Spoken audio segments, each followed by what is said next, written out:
the storm, if you look on the screen to the, there's more behind it, but we've got a nice little gap between the storms that just passed and the ones that are coming along the way. We can see them coming. They're about halfway past the state. Halfway, I guess, passing over the state. Yes, indeed. It's actually really amazing to see the sun is starting to come out. You can see that on the left screen there, but you can actually also see it hitting Aleksandr Gorbunov's right knee as it's coming through the Dragon craft window.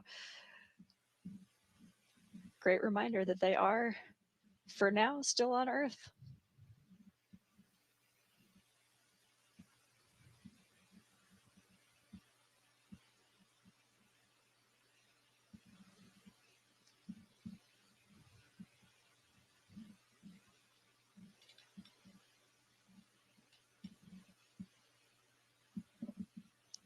This is certainly not the first time it's been down to the wire for weather on a launch. I remember being here for Demo 2, the first Crew Dragon launch. Oh, yeah. We got so close. There was a weather scrub. That's right. And then I believe on the second attempt, even, there was also a storm cloud that was in the area, came into the... Absolutely, the zone of... that first attempt, I thought we were going to go and we didn't. That second attempt, I thought we wouldn't go and we did. That's exactly right. That's exactly how it played out. So it goes. Thought the same thing. Yep. Well, we just got a few minutes before we welcome in our teams from our broadcast teams from SpaceX in California and Johnson Space Center in Houston, Texas. And before that happens, though, how about we take another social question?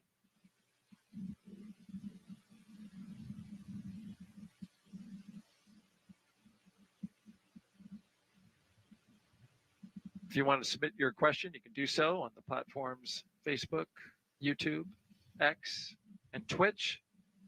Just use the hashtag AskNASA, and we will be able to see it.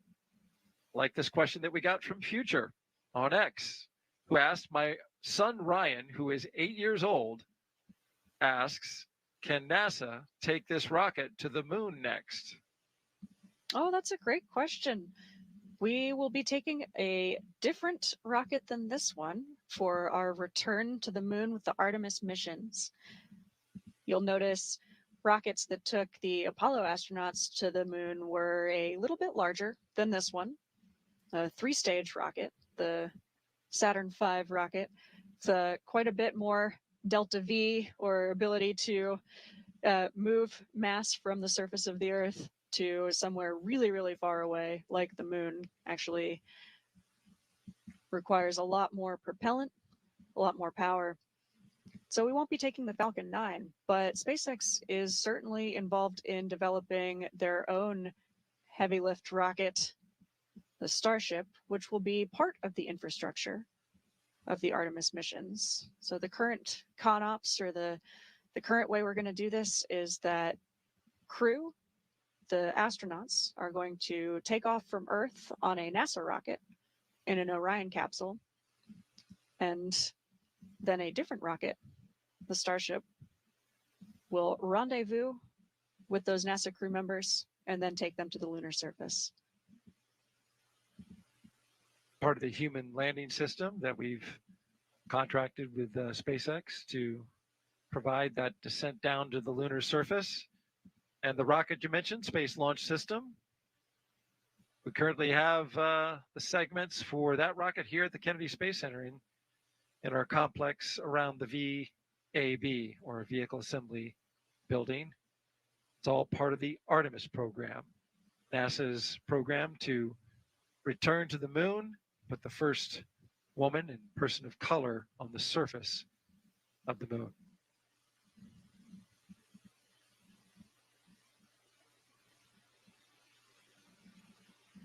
So we have time to slip in another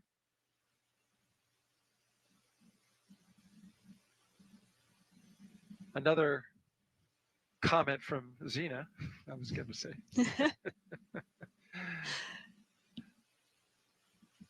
About just the history of the flight today. This is a crew of 2 versus a crew of 4, and that was changed in order to provide seats, which you can see there on the left and the right. They're empty. Those seats will be filled by Butch Wilmore and Sonny Williams when they return about 5 months from now. That's right. This is a crew of 2, although we spent the last 18 months or so training as a crew of 4. My crewmate Stephanie Wilson and I are very much alongside Nick Hague and Aleksandr Gorbunov as they prepare for liftoff today. It takes a whole team, and so even though we will not be leaving Earth today, I am really proud to have been part of this team getting them ready.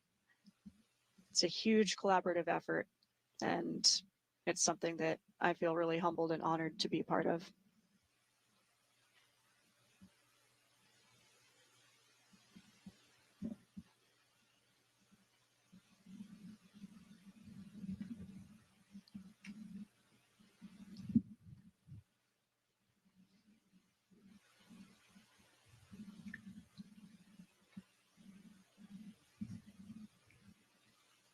Just a few seconds away now from our joint coverage with SpaceX.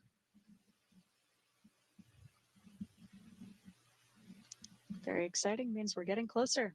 That's right. Liftoff currently at 1:17 and 21 seconds p.m. Eastern Time.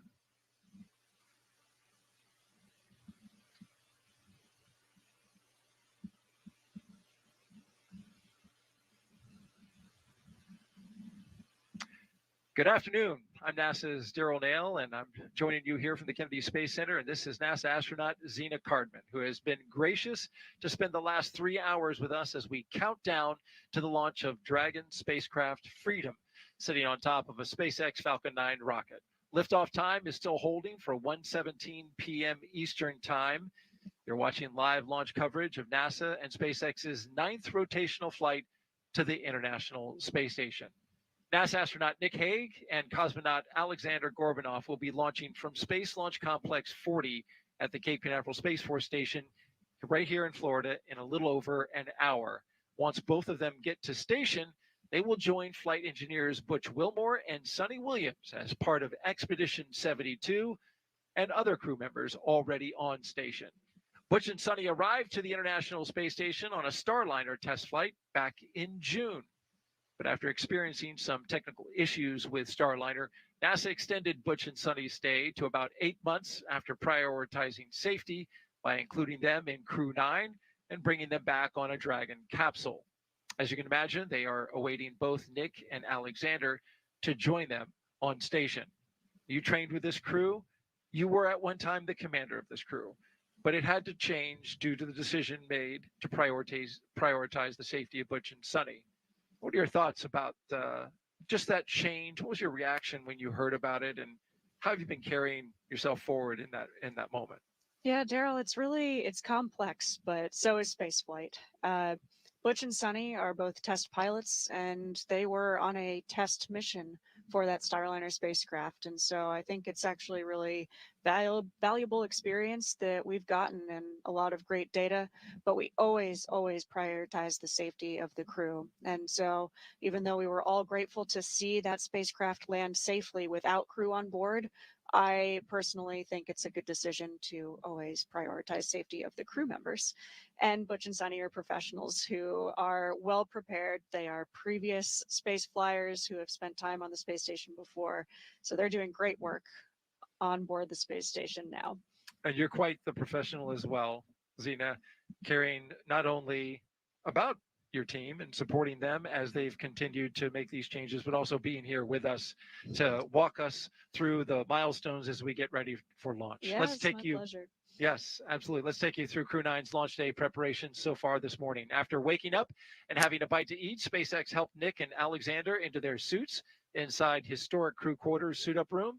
They also played a card game, a tradition to beat the commander, to use up all his bad luck before the flight.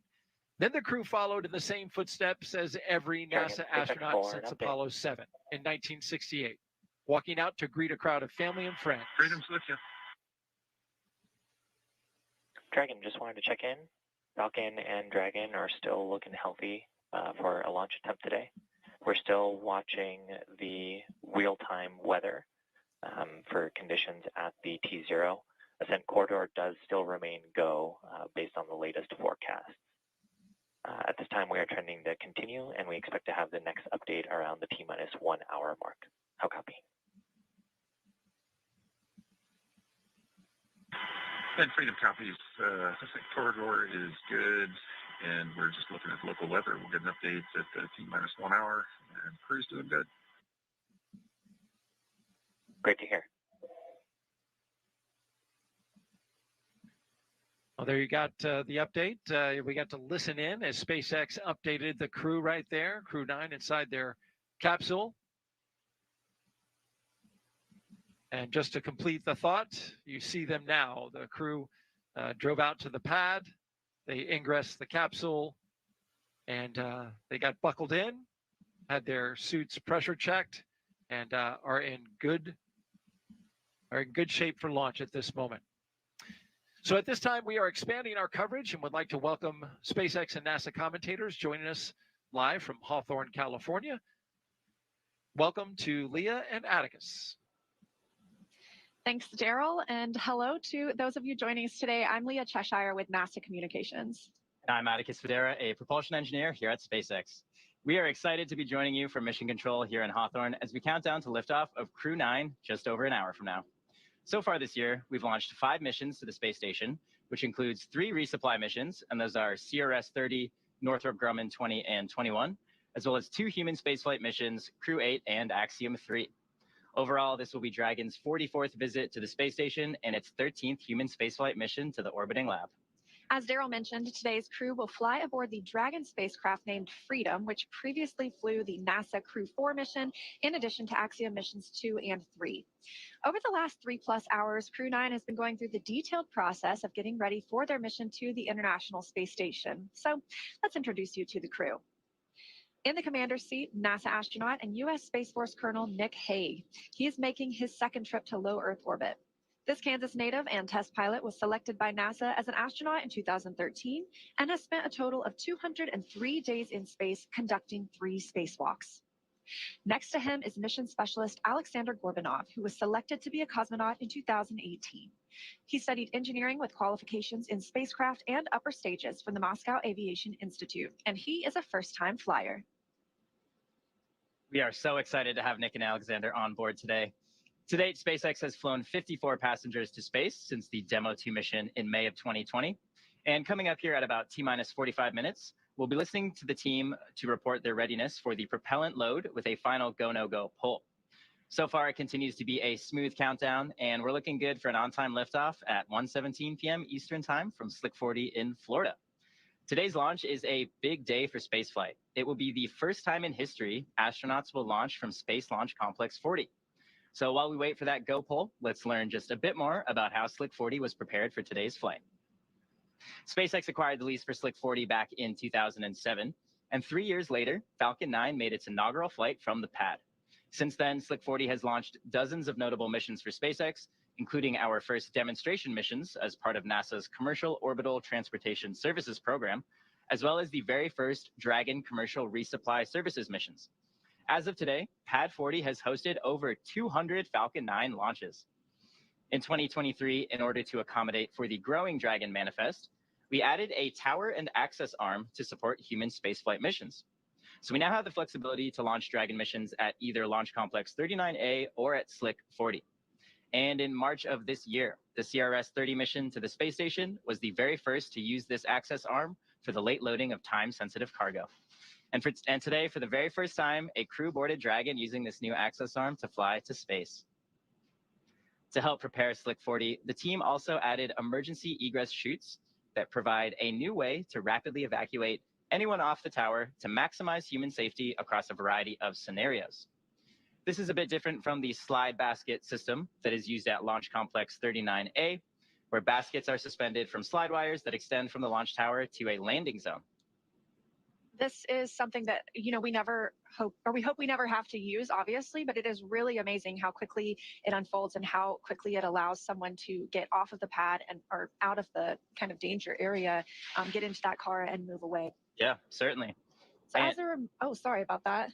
No worries. As a reminder, 2 of the seats will be empty for today's flight, and they will be filled during our return next February by NASA astronauts Butch Wilmore and Sunny Williams, who are currently living and working aboard the space station. Butch and Sunny launched on June 5th as part of NASA's Boeing crew flight test on the Starliner spacecraft. As Starliner approached the space station for docking, NASA and Boeing identified helium leaks and experienced issues with the spacecraft's reaction control thrusters.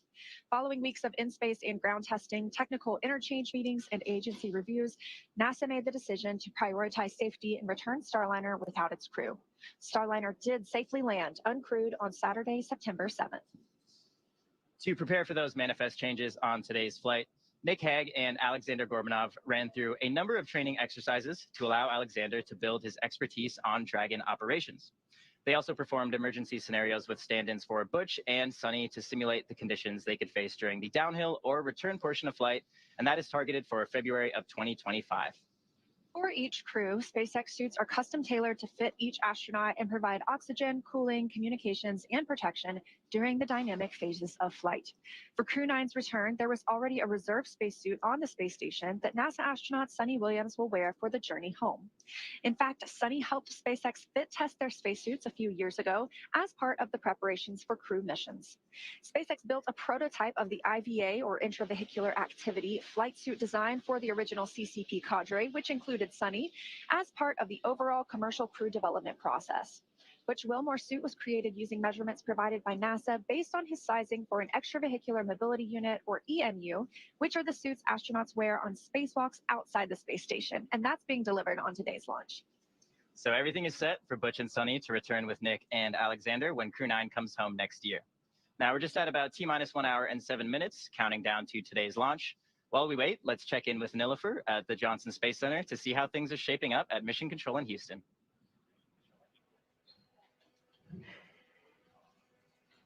Yes, and thank you so much, Atticus. Welcome back to Mission Control here at Johnson Space Center in Houston, Texas. We are here in the hub of human spaceflight at NASA. The team has pulled go for launch. The International Space Station is ready for the crew to lift off as they begin their journey to the orbiting laboratory. In the home of Rendezvous tomorrow, NASA and SpaceX flight controllers will enter into integrated operations. This means that both flight control teams will conduct a series of go and no-go polls for Dragon Freedom's docking to the space station. Rotation missions like Crew-9 help NASA to continue to maximize the important research and technology demonstrations made possible only in the International Space Station's unique microgravity environment.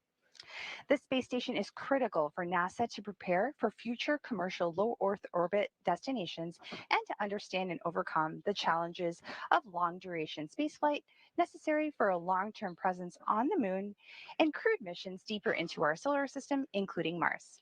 So now let's take a closer look at the mission and what Crew-9 will have to look forward to during their 5-month stay aboard the International Space Station. Dragon, heads up that we are going to be cycling. The mission hasn't changed in 25 years. It's to get to the space station, conduct research, and come home. How we're going to do that is going to look a little bit different. Alex and myself are going to launch with 2 empty seats, so we've got room for Butch and Sunny to join us once we get there. They've been on orbit months already, and one of the biggest challenges ahead for Alex and I, one of the most exciting aspects, is how are we going to integrate into their crew and get to work on the space station, doing the research and performing the spacewalks and the station upgrades and helping us continue that mission of discovery. The International Space Station is this unique place that we have built over the course of a decade with 100 launches and 100 spacewalks to assemble it on orbit. It lets us remove gravity from all of our science experiments. You've all seen video of balls of water floating around and morphing it. And we can do that with other materials and see what properties we aren't able to see when gravity just squashes everything flat. That knowledge helps us make life better on the ground. I've had the privilege of spending more than 200 days on the International Space Station. And what is crystal clear to me is how important the international is in the International Space Station. Together, we accomplish more than we could by ourselves. Together, we tackle all the problems that dynamic nature of space throws at us. The more we explore, the more we try to overcome all those challenges of living in weightlessness, in a high radiation environment, and how to counteract those things, the more we learn about how the human body works. But a long duration mission is something really to cherish because it's a unique opportunity to let your body fully adapt. And then at some point you reach this kind of steady state where you are working and living in space. And that's your normal. Spaceflight is hard. It's dynamic, it's unpredictable, but that's no different than the way it's always been. And just being able to watch the agency navigate those decisions over the last several months and balance the risk and the safety of the crew has been phenomenal. And what is crystal clear in that entire process is the commitment to making sure that when we launch crews, we're going to bring them home safe. I'm excited to get back to the space station. I'm excited to be part of Expedition 72 so we can get to work, because that's what this is all about. It's about exploration, exploring the human body, exploring Earth, exploring the universe. It's about discovery. It's about learning. It's about how do we imagine the impossible and make it possible.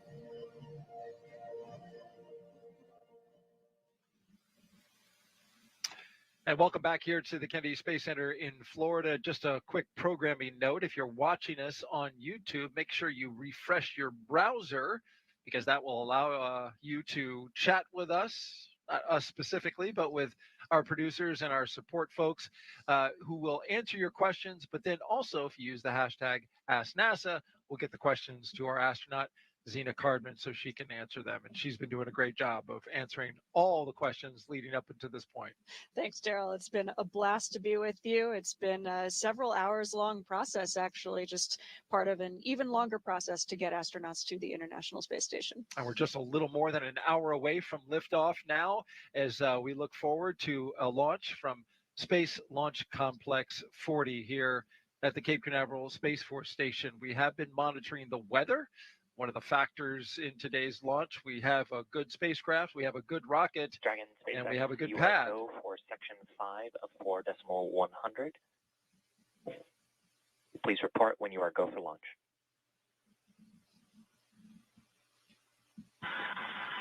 And Freedom copies, we're go for section 5 and 4.100.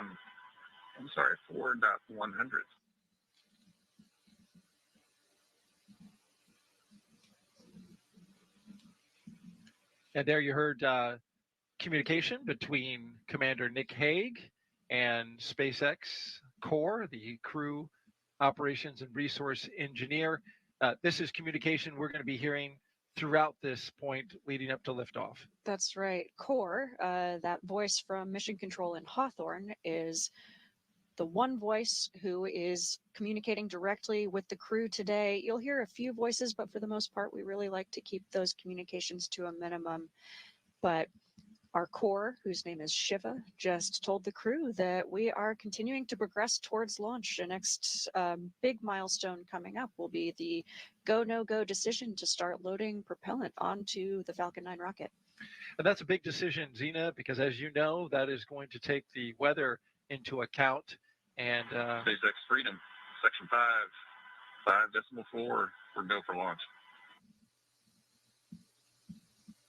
SpaceX copies, crew are ready for launch. Some very exciting words to hear from Commander Nick Hague. they are ready to go. Is the weather ready to go? We'll find that out in just a bit. They're going to make that decision, as you mentioned, about the weather before they start fueling the rocket, because once they do that, that locks it in at T-minus 35 minutes, and we're tanking the rocket at that point, and it's a pretty strong commitment at that point. As you can see on your screen, the radar is showing a storm that just moved offshore. That dumped some rain around the area, certainly on the launch pad. It didn't cause any harm. There were no problems with that. We can handle some rain on the rocket and on the launch pad. But what is more concerning is the stuff behind it. And from the satellite view, you can see that there is a plume of moisture that's developing in the southeastern part of the state of Florida and is moving its way upwards towards the northeast, directing over top of us. The idea, though, is, and what launch managers are hoping for, and certainly what the crew is hoping for, is that in between the rain, the lightning, and those storm cells are some clear patches of sky. All they need is a 10 nautical mile stretch around the launch pad, and they can launch into space. That's what we're hoping for. We got our fingers crossed. Yes, we sure do. But whether or not, the crew themselves are ready. You see what I did there? I did. Yes, and so you can see there that is the condensing of the warm Florida air from the ground side of the liquid oxygen. We haven't started loaded yet, but certainly getting the tanks ready to start loading that up. In the meantime, let's head back out to California and join SpaceX. Thank you so much, Daryl. All types of human spaceflight missions are taking flight this year, including our recent Polaris Dawn mission. Polaris Dawn was the first of up to 3 missions in the Polaris program, which will demonstrate new technologies, conduct extensive research, and culminate in a flight of SpaceX's Starship with humans on board. After nearly 5 days in orbit, Dragon and the 4-person Polaris Dawn crew safely splashed down on September 15th off the coast of Dry Tortugas, Florida, completing the first spaceflight mission of the Polaris Dawn program. The Polaris Dawn crew, that you can see there on your screen, performed some firsts during their mission. Dragon and the crew reached over 1,400 kilometers altitude, the highest Earth orbit flown since the Apollo program, making Anna Menon and Sarah Gillis the current record holders for traveling farther from Earth than any other woman to date. The crew also participated in the first ever commercial EVA, or extravehicular activity, wearing SpaceX's newly developed EVA suits. They also conducted about 36 research studies and experiments from 31 partner institutions, including NASA. And in addition to all of that, they also tested Starlink laser-based communications in space. That's right. As Atticus mentioned, NASA's Human Research Program flew 3 investigations on Polaris Dawn. The first study tested a compact, commercially available device that can collect astronauts' blood pressure, body temperature, ultrasounds, and other health information to see how easily it can gather data in space. The investigation will also assess whether the technology can help provide robust telemedicine in space. Another investigation sought to better understand the space-related motion sickness that's experienced by many astronauts through surveys and other health data. And the third study evaluated whether crews experience any injuries or discomfort from re-entry back to Earth, helping us at NASA design re-entry protocols that best protect crews.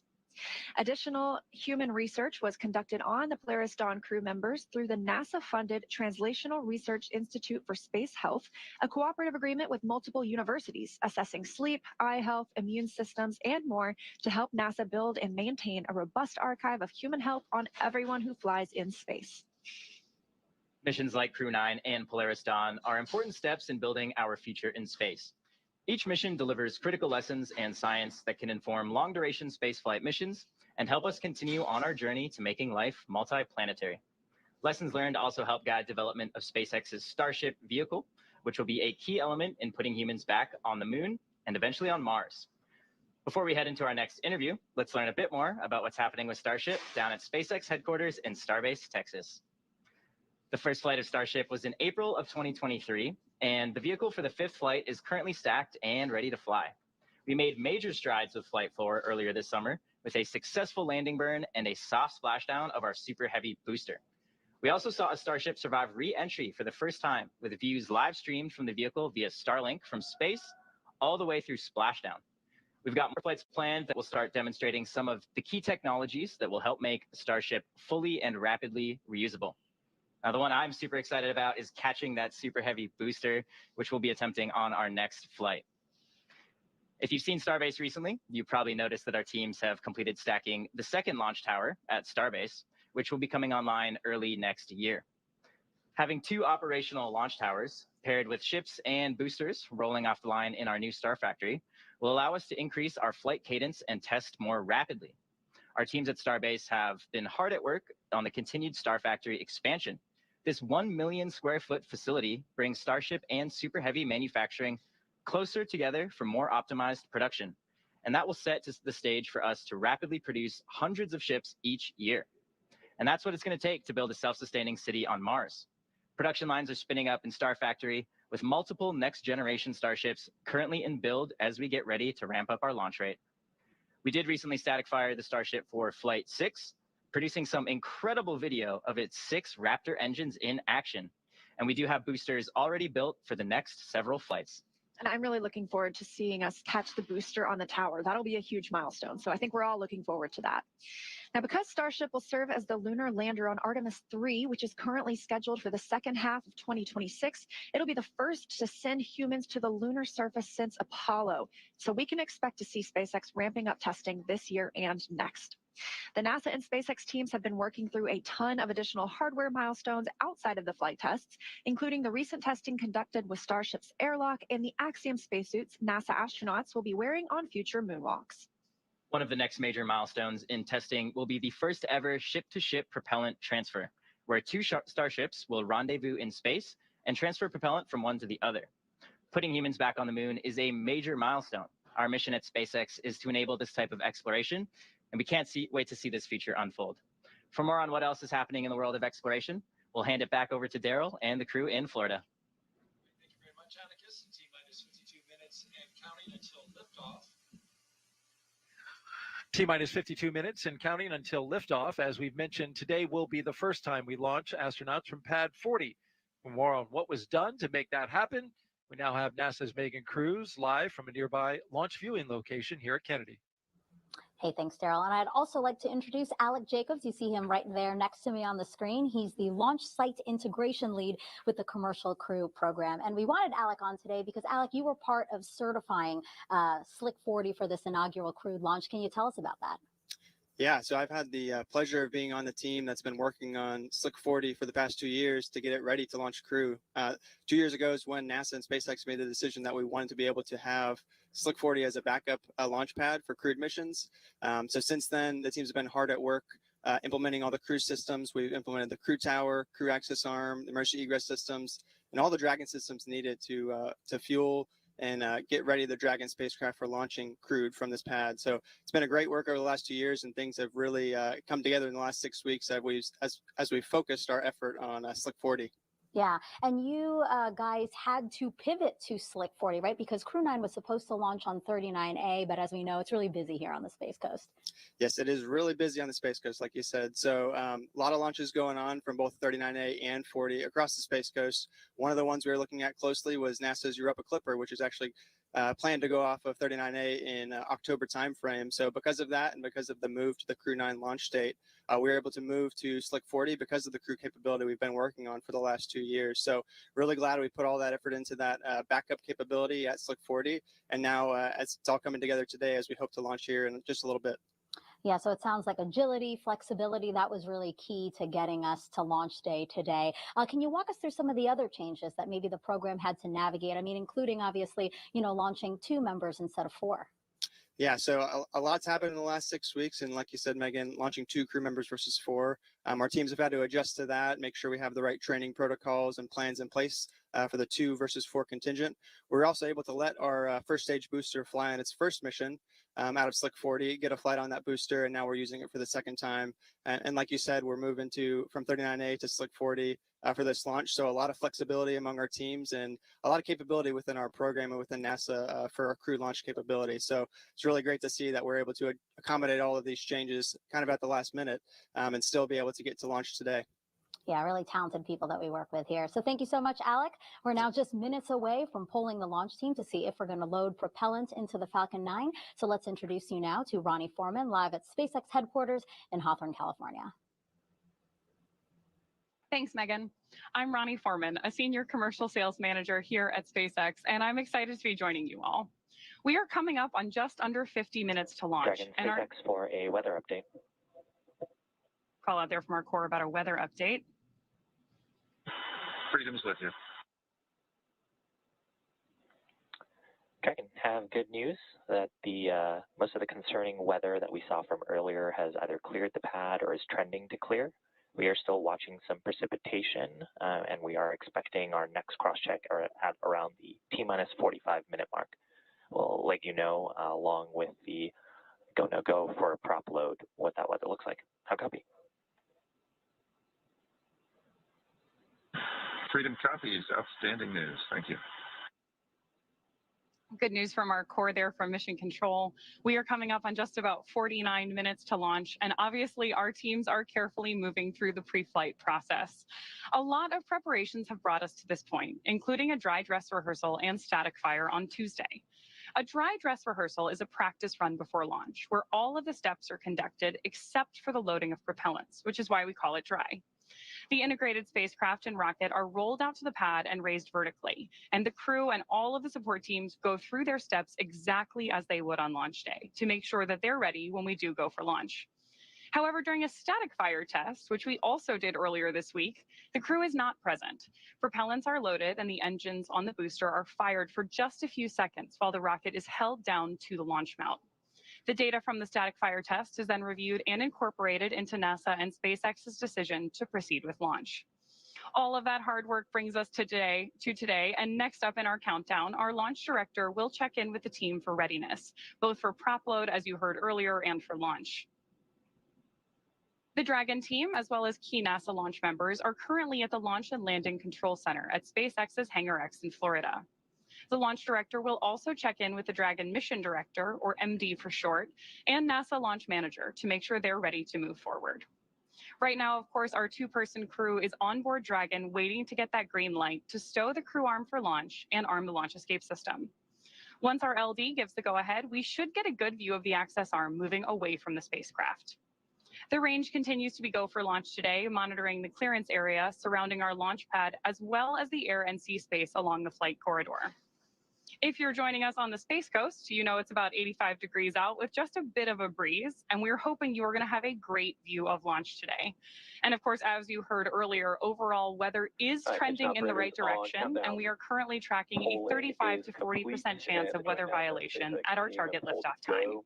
Our teams will continue to keep an eye on the weather. Propellant load and launch for all operators in MCCX and Hangar X.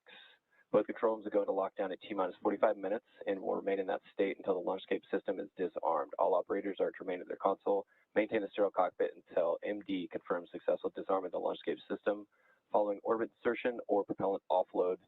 In the event of a scrub, stand by for hold and launch escape protocols. For non-urgent no-go conditions, brief the CE or LD and they will approve aborting the countdown. For urgent issues affecting the safety of the operation, operators shall call hold on the countdown net. Launch control will abort the launch auto sequence and immediately proceed into the launch abort auto sequence. In T-minus 10 seconds, launch control will be hands-off and relying on automated abort criteria for the remainder of the count. Operators advise the launch director whether structural breakup or fire is imminent or occurring per Dragon manual escape flight rules.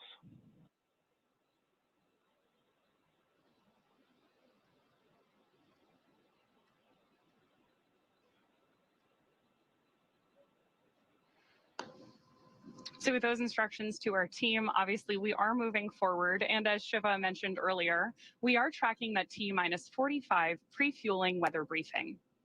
Our biggest watch item, as Daryl mentioned earlier, is a few lingering rain and storm systems, but we do think we're going to have a good shot at launch today. Our teams, of course, will be staffed around the clock in mission control, which you've got a great view of on your screen there, to monitor Dragon not just today, but throughout the entire mission, from liftoff to Crew-9's arrival at the space station, all the way through splashdown when the astronauts return home early next year. On console and mission control, there are 6 key positions. The mission director, or MD, is in charge of the room and tasked with making real-time decisions to ensure mission success. The person that you've heard talking to the astronauts is the crew operations and resources engineer, who you'll hear us refer to as the core throughout the broadcast. And launch control. At this time, you may proceed with arming the crew arm for movement. Launch control copies. Arming now. Good news that we're about to get that view of the crew arm moving away from Dragon. And we are moving ever closer to launch with just under 45 minutes to go. Crew arm is armed for motion. The 4 additional team members focused on vehicle systems in mission control include avionics, navigation and control, software, propulsion, life support, and communications with ground support teams. Apart from mission control, Crew access arm retraction has started. confirmation there. Oh, and a great view on your screen that crew access arm is moving away from Dragon on Slick 40 for the first time. Now, apart from mission control, our Falcon 9 team is currently located at the LLCC at Hangar X in Florida. With just about 44 minutes until our T0 today, all the teams are settling in for final checkouts, propellant loading, and for launch.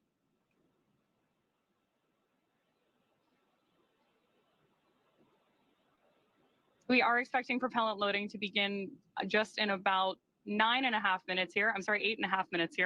So in the meantime, while we enjoy these great views, let's check back in with Daryl. All right, thank you very much, Ronnie. As we've been watching the completion of that crew access arm retracting away from Dragon, big moment, big milestone. Talk to us about it, Zena. Yeah, gosh, this is a really important milestone. So before we start actually loading propellant on the vehicle, we want to also arm the launch escape system so that if there were an issue with the rocket, even on the ground here on the pad, the crew have a safe way to escape and land safely. As Nick Hague has experienced firsthand, these systems are really, really Dragon important. SpaceX, you are go for Section 6. Close visors and arm the launch escape system. And Freedom copies, we're go, Section 6. And there we go. We've got the go from Core in Mission Control Hawthorne for the crew to arm the launch escape system. The crew actually issue that command themselves from the display of Dragon. SpaceX Freedom, visors are closed, and we are arming the launch escape system. SpaceX copies.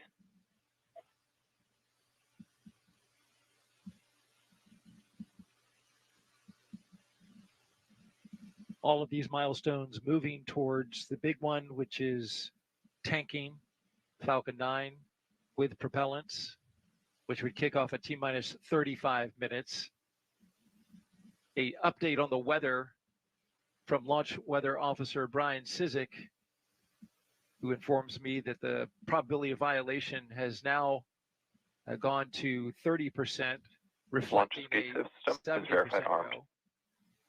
The launch escape system is now verified armed, which means that the astronauts would, in the case of an emergency, exit off the top of the rocket through the launch escape system, carrying Dragon out to the Atlantic Ocean. But again, the weather is something that they are watching, but has been improving. We had some storm cells pass over the launch pad earlier, dumping a fair amount of rain on the area. But as you can see now, the sun, somewhat diffused through clouds, is shining brightly on Crew Dragon Freedom on top of a Falcon 9 rocket. And there's a lovely shot as well. We're getting some sunlight poking through the clouds. There is a storm system, another group of clouds and storms that's tracking on its way here.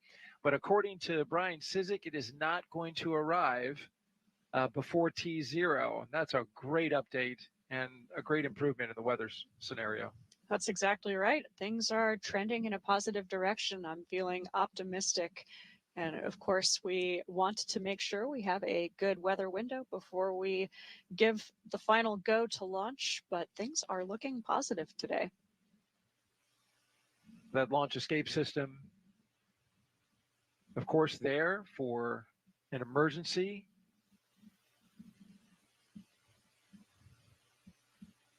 If there was a pad abort, Dragon would lift off either automatically, or if Nick Hague felt he needed to, he could, obviously you understand this as you're in training as a commander, could hit the abort and bring Dragon off the top of that rocket as well, taking it about 2.5 miles off the coast there to land in the ocean. Yeah, that's exactly right. Dragon and Falcon are very smart vehicles with excellent automation built in, and so that is the most likely scenario that would trigger a launch escape.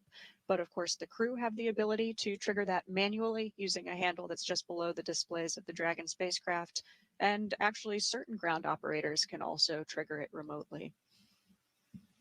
The launch escape system is powered by Super Draco engines capable of moving Dragon 0.5 mile in only 7.5 seconds, which is equivalent to a peak velocity of 436 miles per hour.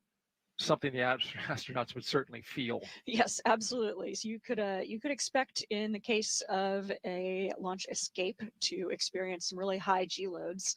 Those loads are going through the chest as opposed to vertically through your head, and so you would wind up feeling like someone extremely, extremely heavy, or 12 someone's extremely heavy, are sitting on your chest. This is something that we train for in centrifuges on the ground, and so of course you would be prepared if that needed to happen, but we're very grateful that these systems are there and available. Did you ever chat with Nick about his emergency abort and what that felt like? Absolutely, yeah, of course. This is something that Very Nick has curious. shared with Right? a lot of people. It's something that we are all curious about. It's a really unique thing. Not many people have experienced a abort like that. He said it was something that it happens before you really have a chance to think about it. The Soyuz, like Dragon, has a lot of automation built in, and so for his abort, the automated systems kicked in. But he said also your training really kicks in, and that's something that they train for in Soyuz as well. And so he felt well prepared to respond to that. All of the teams were in place, and he was collected safely after landing, brought back, and had the chance to launch again, actually not too much later. So this will be Nick Hague's second mission to the space station, but his third launch. His third launch, indeed. As we watch now inside, looking at the Dragon Freedom, Nick Hague, Aleksandr Gorbunov in their seats, configured for launch, ready to go. Another interesting note about this flight, we were talking about the launch escape system, is this new capability that SpaceX has for emergency propulsive splashdown. It's the same system that we're talking about for launch escape system, but for prop splash, as they call it. It's amazing that this is there just in case there's a complete failure of the parachutes, where those Super Dracos would also fire, right? That's right. Yeah, this is a really interesting capability. And of course, we have multiple parachutes on board the Dragon. And so this would be a backup to the backup in a Tanks are really venting for the start of propellant load. deep contingency case. But it's an amazing capability. The software has been built in, the plumbing has all been there from the start, but now we're actually flying with that software enabled. And of course, we could unenable it if something changed in the configuration of that Dragon capsule. Just another good backup to have as we encircle the launch complex there, Space Launch Complex 40. A historic first today, launching astronauts from this launch pad for the first time ever. T-minus 36 minutes and 20 seconds and counting. Just a little over a minute away from propellant load. A big milestone on our way to launching today.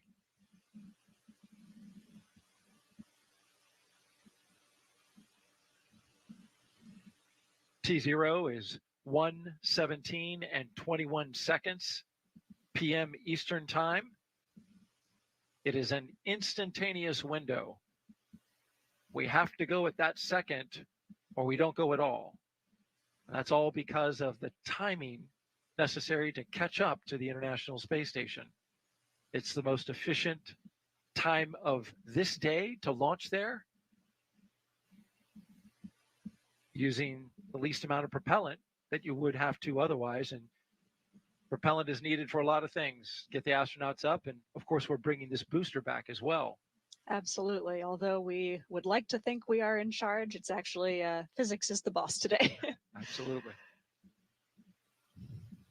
Let's listen in now as they start up propellant load.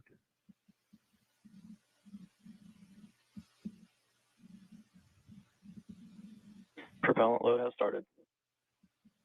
There we go. There we go. This is a big milestone today. You can see that crew access arm is retracted from the Dragon. That is because we now have the launch escape system armed. Loading propellant is a dynamic operation. Very dynamic operation when you start flowing, kerosene, highly refined kerosene, and then a little bit later, liquid oxygen. That's right, yeah. So we'll be starting to load the liquid oxygen on stage 1. T-minus 34 minutes 20 seconds and counting until liftoff of Crew-9. We've got them seated inside the SpaceX Dragon at the top of this rocket, spacecraft called Freedom. Aleksandr Gorbunov, the mission specialist. Nick Hague, the commander. The launch team is now preparing to continue the propellant load. That's right. Yeah, a little over a minute ago, we heard the start of propellant load.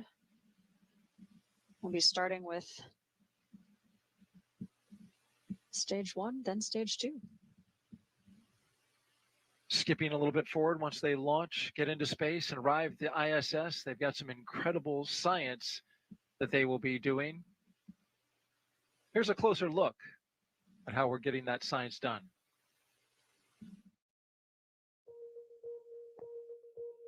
The International Space Station isn't just a symbol. It's a powerhouse of cutting-edge science, constantly revealing secrets that defy Earth's limitations and drive us farther into the cosmos. Our mission is research and science. We have experiments mounted on the outside of the station that are looking at Earth. We study our own bodies and how they react to space, to weightlessness, to radiation. And that helps not only us go on further in future missions, but also helps for medical research back home. And then we study lots of different things as well, like materials, combustion, all sorts of things that help us understand life back on Earth. Yeah! Microgravity doesn't play by the rules. It flips them upside down, transforming how liquids flow, how flames burn, and unraveling biological mysteries before our eyes. I saw some heart tissues beating in space, and it was incredible. Photon, we see that top one beating. Looks like happy heart cells. But we're not just along for the ride. We're explorers, diving headfirst into the challenge and harnessing the power of this unparalleled platform, just as we have been for decades. We're on a relentless quest for answers, seeking to understand the intricate workings of the human body in space and ensuring future crews stay safe on their daring journeys beyond Earth's orbit. The human aspect of human space exploration is always going to be very important for decades to come. And when it comes to technology, we're not waiting around. We're discovering new ways to grow crops in harsh environments and engineering innovations to tackle Earth's greatest challenges. We have amazing technology that allows us to recycle water and create water for us to drink. It's delicious. Microgravity isn't just a curiosity. It's a game changer in the fight against diseases back on Earth, paving the way for breakthroughs that benefit us all and enabling new economic opportunities in space. Welcome Axiom 3 on board the International Space Station. From our vantage point more than 200 miles above Earth, we are not just spectators. We're gaining unprecedented insights into the world we call home, and we're sharing our findings openly. We're not just achieving results today. We're sparking inspiration in future generations of explorers and embracing the power of global collaboration as we reach for the stars. What was your favorite experiment on the International Space Station? Toby, great question. My favorite experiment was the one that I got to eat. It was us growing hatch chili peppers in our plant habitat. Station Huntsville on 2. We have video in Node 1. Look at those chili peppers. And as we soar through space at 17,500 miles per hour, each moment is a step closer to unlocking the mysteries of our Earth, our universe, and propelling our pioneering spirit even farther into space. So come along for the ride aboard the International Space Station. Well, you heard a moving and saw a moving tribute to the science that's going on board the Start of stage 1 gravity helium loading. And there you heard the call out that we're now cryo-loading liquid oxygen into the Falcon 9 rocket. Another great milestone passed. T-minus 29 minutes and counting. And here's now more about the crew that's going into space today. U.S. Space Force Colonel Nick Hague is your Crew-9 commander. He was selected by NASA as an astronaut in 2013. This will be his second spaceflight to the International Space Station. In 2018, as we've mentioned, he and his Soyuz crewmate experienced a catastrophic rocket booster malfunction after launch. They were forced to abort, but landed safely 5 months later. 5 months later, I should say, Hague launched on another Soyuz and served as flight engineer for expeditions 59 and 60.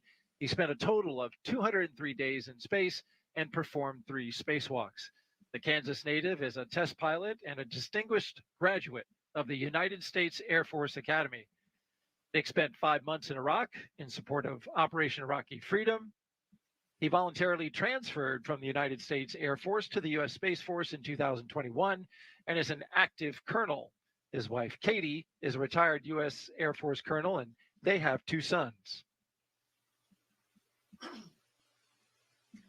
This is mission specialist Aleksandr Gorbunov's first flight to space ever.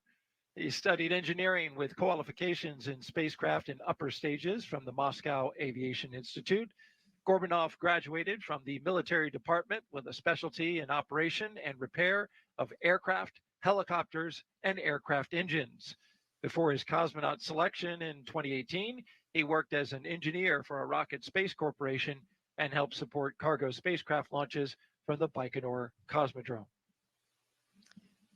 Aleksandr and Nick are an excellent pair. They've trained together for a long time alongside Stephanie Wilson and myself. Highly trained and ready to go. T-minus 27 minutes and counting until liftoff. Let's head back out to NASA's Megan Cruz, who's joined now by NASA Administrator Bill Nelson and Deputy Administrator Pam Melroy. I am, and it's so great to have them here at Florida always. You know, Administrator, the weather seems to be improving, so we're hopefully poised to send another 2 astronauts to the International Space Station, where, of course, you know, we've had American astronauts there continuously for over 20 years. Talk to us about how international partnerships really help with American ingenuity in space. Well, first of all, it shows that we are looking beyond our borders because we need our friends out there in other countries, and they have contributed greatly to this program. So, for example, on the big rocket that's going to go to the moon, it has the European support module from the European Space Agency. On our space station, there were originally about 15 international partners. And the number of countries that have used the space station is upwards of plus 40. So it is very much an international space program, and that's why it's called the International Space Station. And actually, I'm going to ask you one more question since we're talking about how the International Space Station is really a test bed for us as we return back to the moon, go farther to Mars. Let's talk about the Artemis 2 mission. Are there any updates for that as we look forward to sending 4 astronauts to orbit the moon? Well, we are looking forward to the next flight, Artemis 2. The crew has been named. Reed Wiseman is the commander. They're going to do everything in preparation for the 3rd Artemis, which will be the one that will go into lunar orbit, hook up with a SpaceX lander, and we will have then the first woman and the next man will walk on the moon. Yeah, something exciting to look forward to. Now, Deputy Administrator, let's go back and talk about Crew-9 now. So, you know, we're launching with 2 empty seats. That's so NASA astronauts Butch Wilmore and Sunny Williams can return with Nick and Aleksandr early next year. What have Butch and Sunny been able to accomplish on the ISS since they got there in June? Well, the good news is having 2 extra sets of hands means more than 80 hours a week of extra work that can go into critical science, but also maintaining the station. So they have really contributed. Crew time is really precious on orbit. It feels like there's never enough. But I would like to highlight a couple of experiments that they have been working on that I think are exciting, both because of how they impact future spaceflight, but also people here on Earth.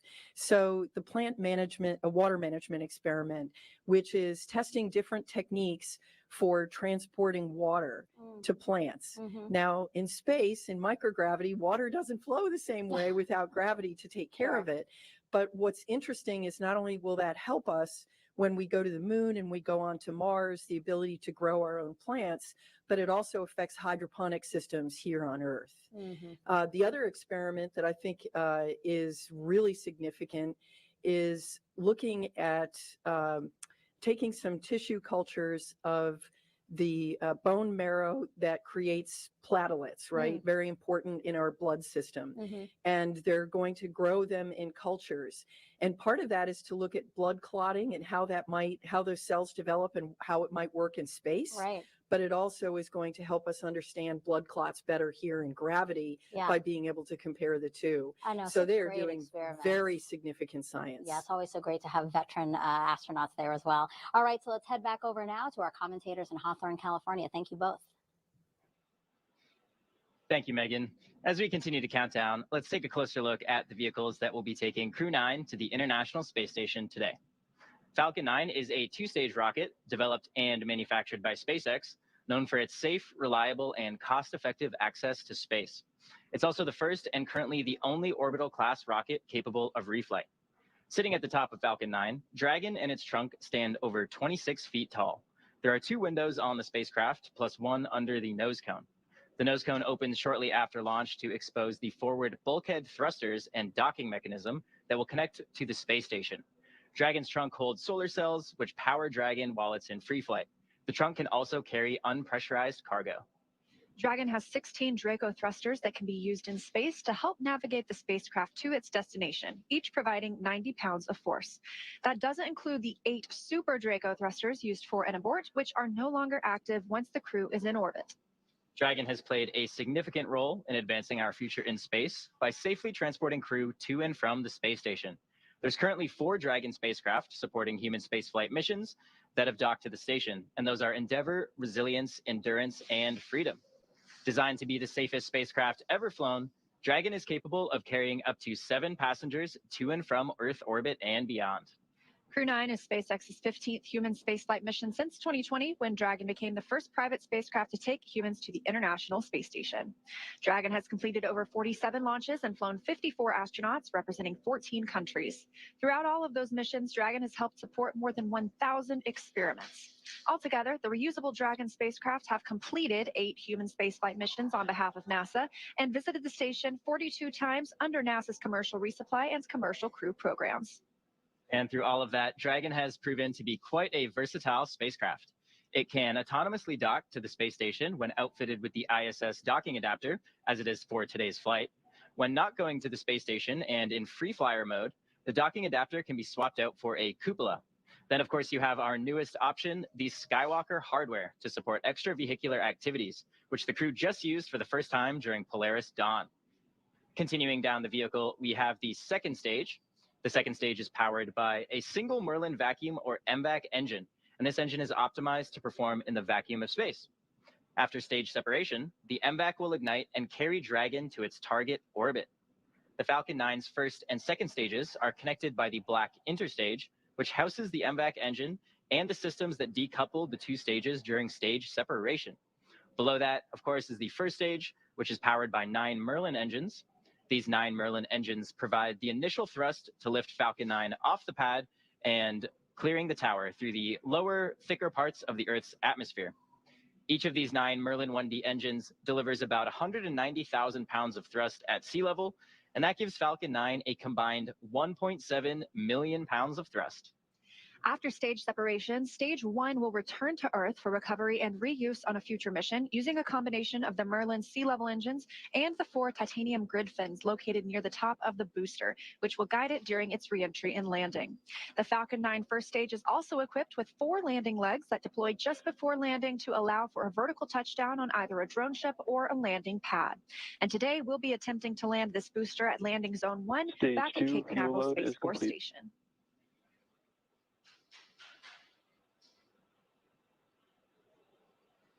The second stage will power Dragon into its initial low Earth orbit before separating, leaving Dragon to continue its journey to the space station using its own thrusters. About 40 seconds after separation, Dragon's nose cone deploy sequence will begin, exposing the guidance navigation controls that help Dragon autonomously fly to the space station. With T0 coming up in just under 20 minutes, our teams at the Cape are doing a series of system checks to ensure Dragon and Falcon 9 are ready for flight. So for now, let's check in with Ronnie for a quick status update. Thanks, Atticus. We are still looking good for an on-time launch just under 20 minutes from now. Both Dragon and Falcon 9 continue to be healthy. As we continue to listen and watch the countdown, our teams are prepping the vehicle for flight. Propellant loading of both RP-1 and liquid oxygen began at T-minus 35 minutes. We also heard the call out that the launch escape system is now armed. The launch escape system is designed to propel Dragon away from Falcon 9 in the event of an emergency during launch. The range, which is monitoring the keep out zones, among other key flight requirements, also continues to report no issues, and they are go to support today's launch. As you heard earlier, weather is also looking good, and we are still tracking roughly a 30% chance of violation at our target liftoff time. But we are optimistic that we're going to have good conditions at that T0. Now, as a reminder, today we have an instantaneous launch window driven by our planned rendezvous point, the point at which Dragon and station will meet in orbit. The space station is currently orbiting the Earth at more than 17,000 miles per hour, and Dragon needs to catch up to it. That means we have to deliver Dragon to the correct orbit by timing its trajectory relative to the orbiting laboratory so that they are in the same place in space at the same time. A precise liftoff time is crucial for hitting that rendezvous point. Of course, that means that at this point, if we hear a hold for any reason, we'll have to stand down and target our backup opportunity, which is tomorrow at 12:54 Eastern Time. Now, with all systems go, I'm going to turn it over to Nilofer for a status update from Houston. And thank you, Ronnie. Back here in the International Space Station Flight Control Room at NASA's Johnson Space Center in Houston, teams are continuing to work around the clock to monitor activities aboard the orbital outpost. Leading the team inside the room is Flight Director Nicole McElroy. The team in Mission Control Houston, the team in Hawthorne, and the astronauts aboard the space station will track the autonomous docking of Dragon Freedom on Sunday when they enter joint operations. This will happen when the spacecraft enters the approach ellipsoid, the invisible boundary that helps us monitor arriving and departing spacecraft. Once docked, Dragon Freedom's crew will perform a series of leak checks, then work to open the spacecraft's hatch before floating into the station to begin their 5-month stay. We anticipate that the hatch will be opened about an hour and a half after docking. When they enter the orbital outpost, Crew-9 will be greeted by the rest of their Expedition 72 crew and will come together for opening remarks. The anticipation for launch continues here in Mission Control. How's it looking on the Space Coast, Daryl? Well, we're looking pretty good, Nilofer, and thank you very much. Weather improving here at the Kennedy Space Center. If you're just joining us, we are 16 minutes and 37 seconds away from the launch of the 9th astronaut rotation mission to the International Space Station under NASA's commercial Stage 2 LOX load has started. And there you heard, Stage 2 LOX load has begun, the final loading of propellants into the Falcon 9 rocket. Commander Nick Hague and Mission Specialist Aleksandr Gorbunov are strapped into their seats inside Dragon Freedom. As you can see right there, the Falcon 9 rocket fueling operation well underway. The launch escape system is armed, and that means Dragon is prepared to launch itself away from the Falcon 9 in case of an emergency. So far, operations look and sound as expected, and we are counting down to liftoff at 1:17 and 21 seconds p.m. Eastern Time. And I want to welcome in a special guest here on set now. NASA astronaut Stephanie Wilson is here, joining us alongside Zena Cardman, both of you NASA astronauts. It is so good to have you both here.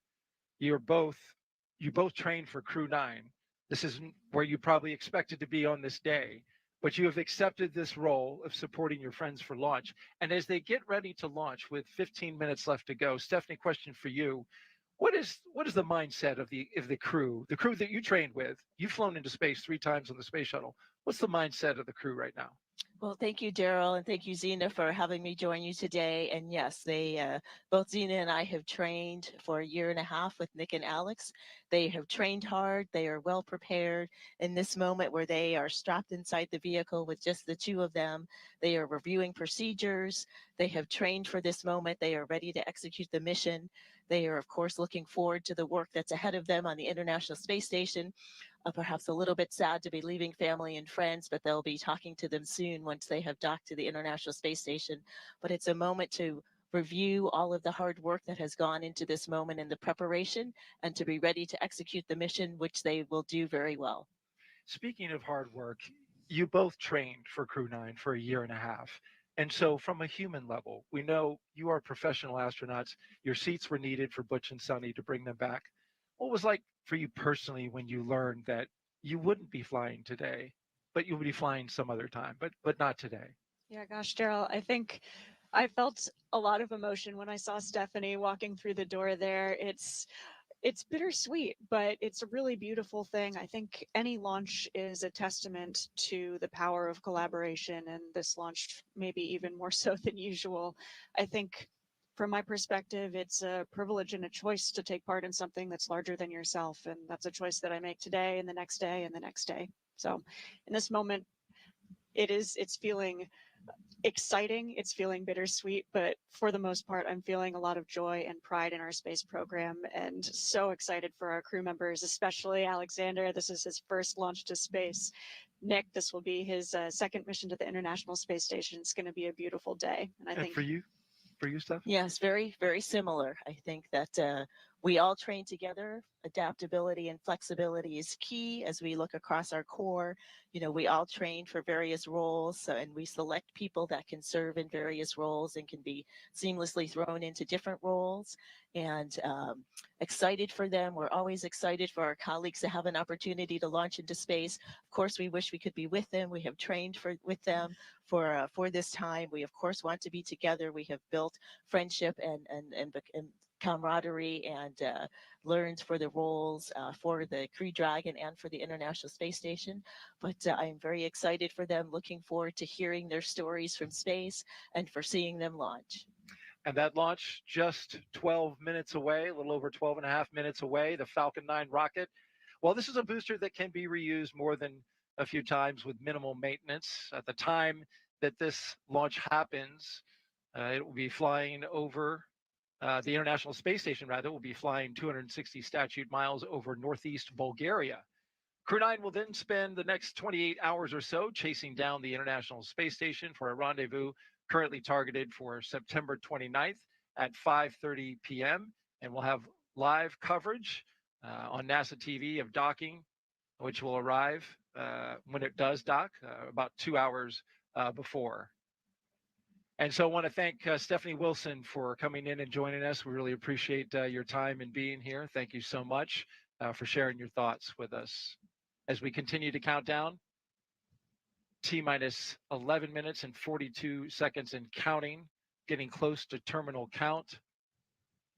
We want to commend both Stephanie Wilson and Zena Cardman for their professionalism and for their support of their fellow crew members and friends who are going up today.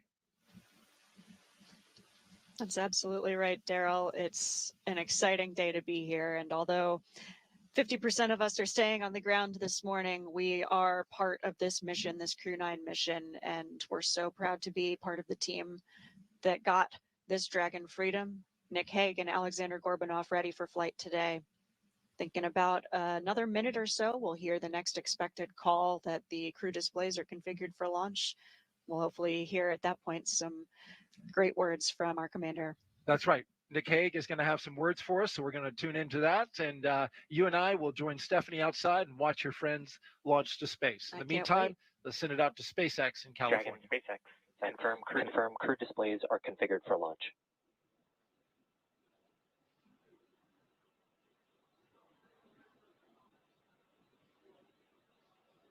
So good news there from Mission Control. And our next major countdown event will be around the... And SpaceX Freedom.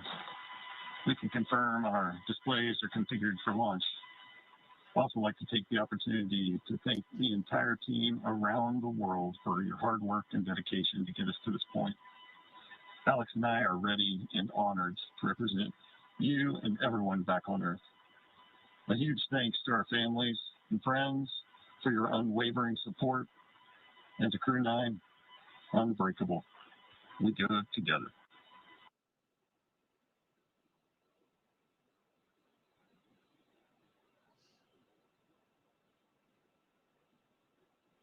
SpaceX copies You've proven you're ready, Dragon, and we're looking forward to seeing a full capsule at splashdown. Really exciting commentary there from Commander Nick Hague. And with that, we are just about 9.5 minutes to launch. And right now, the Falcon 9 launch commit criteria are being checked by our onboard computers. Those launch commit criteria are specific thresholds and data that tell us that the rocket is healthy. There are many systems in place to ensure that the rocket and crew are both safe leading up to liftoff and during flight. And now that we're approaching terminal count, our teams are performing those final checks.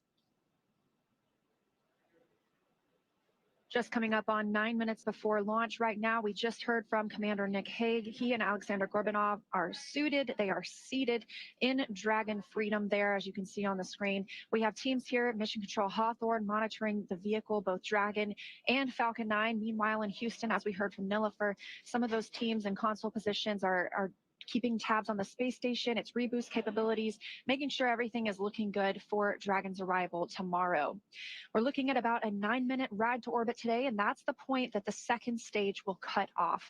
After that, Dragon and the second stage will continue to coast for another few minutes, and then they will separate. You'll be hearing some performance calls as we get into this final countdown, and then after liftoff. These are SpaceX flight controllers reporting on trajectory, speed, booster performance, and other key milestones. And there are also some other calls you'll hear the crew make after liftoff. The crew will report out on a few number and letter combinations, and these mark different abort zones through the flight up the eastern seaboard. The first two are 1A and 1B, and these are available when the first stage is firing. The next are 2A through 2E. Those will come into play once the second stage kicks in, but we will only hear the call for 2A. Diverting a little bit from the other naming system, you will also hear the call Shannon, and that refers to Shannon, Ireland. That means the crew could target off the coast of Ireland if they needed to abort later in the second stage burn. Again, you'll hear these calls throughout the flight uphill, along with the key performance callouts from the guidance, navigation, and control officer, as well as the propulsion lead.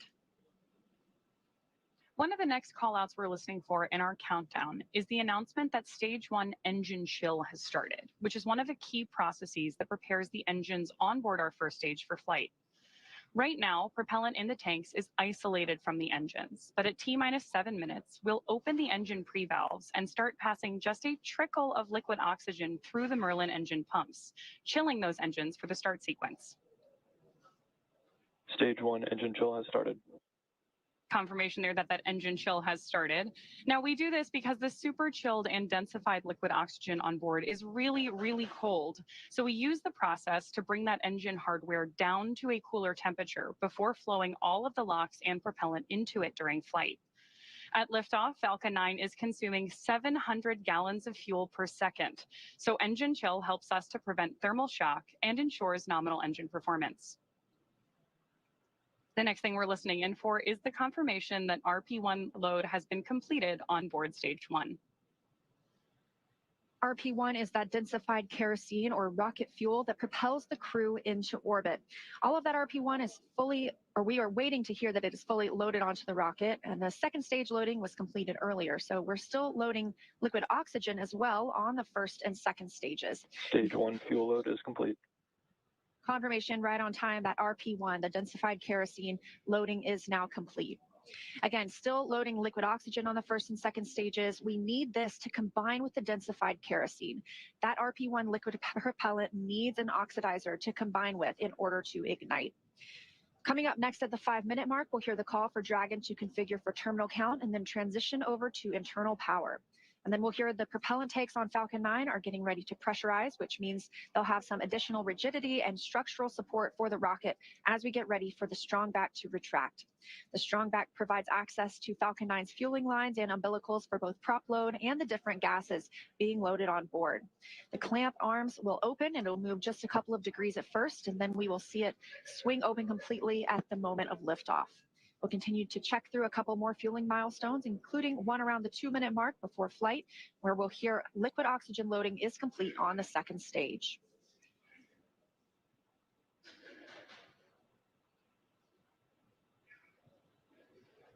Falcon 9 tanks are pressurizing for strong back retract. Dragon and configure for terminal count. Now under 5 minutes to launch, we are in terminal count, meaning the Dragon onboard computers take control of the spacecraft. Again, we are still watching first stage as its liquid oxygen loading continues. That'll be complete around 3 minutes, followed by completion of second stage liquid oxygen loading about 1 minute later. Strong back retract has started. Just heard that call out from mission control that strong back retract has started. And if we keep a close eye on the screen, there we go, just coming out of those clouds of liquid oxygen, we got to see those clamp arms opening up around stage 2. What's going to happen now is that our strong back will recline just about 2 degrees away from the vehicle. But the TE will throw back all the way to 45 degrees at liftoff, clearing the way for Falcon 9 to leave the pad. As Leah mentioned, that strong back does route the vehicle's fluid and telemetry lines all the way up to the rocket and our spacecraft today. Good views of the strong back moving away from Falcon 9 and Dragon there on the bottom right-hand side of your screen. With that, we are just about 30 seconds away from LOX load completion on board the first stage.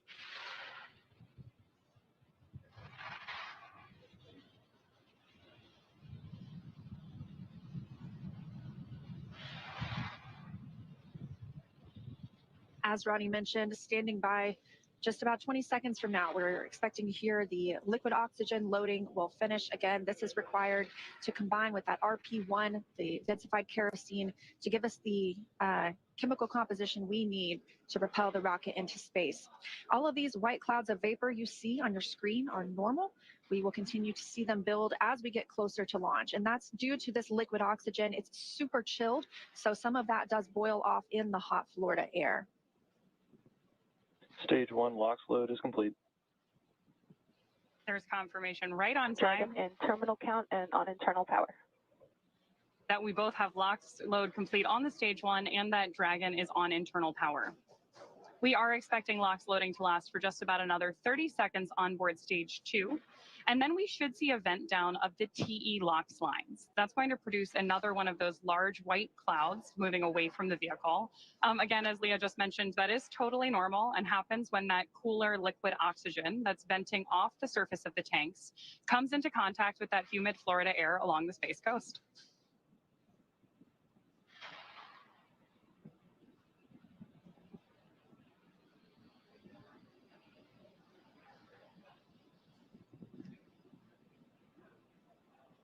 We're standing by now for stage 2 liquid oxygen loading to be complete. Stage 2 LOX load is complete. Dragon in auto idle. With confirmation of that liquid oxygen load complete, gas closeout has started. Expect loud venting.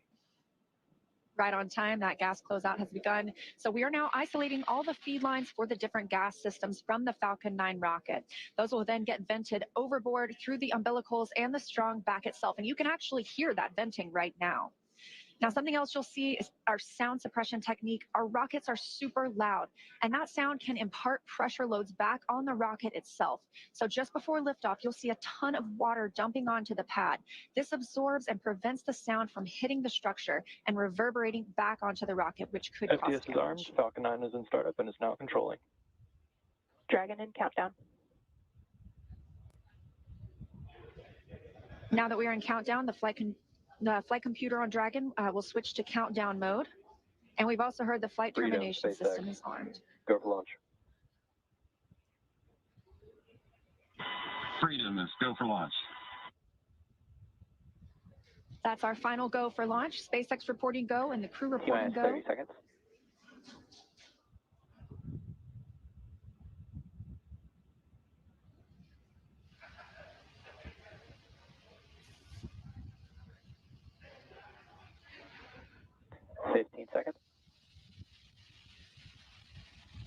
Standing by for the first launch of 10, humans 9, from Space Launch 8, Complex 40. 7, 6, 5, 4, 3, 2, 1. Ignition.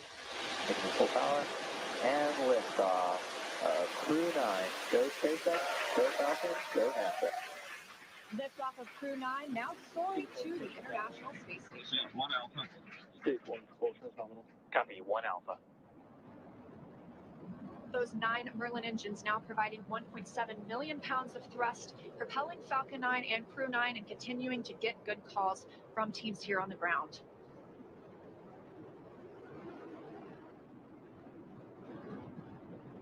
Of course, these incredible views mean we are just a little bit past 30 minutes or 30 seconds into our 9th rotational crew mission. Power telemetry nominal. On board Dragon and Falcon 9 with good callouts for mission control that everything is looking good. With that, stage 1 is throttling down to pass through max Q, which is the period of maximum dynamic pressure on Falcon 9 during ascent. Max Q. Confirmation of max Q. Vehicle is supersonic. And that Falcon 9 is now traveling faster than the speed of sound. Stage 1 throttle up.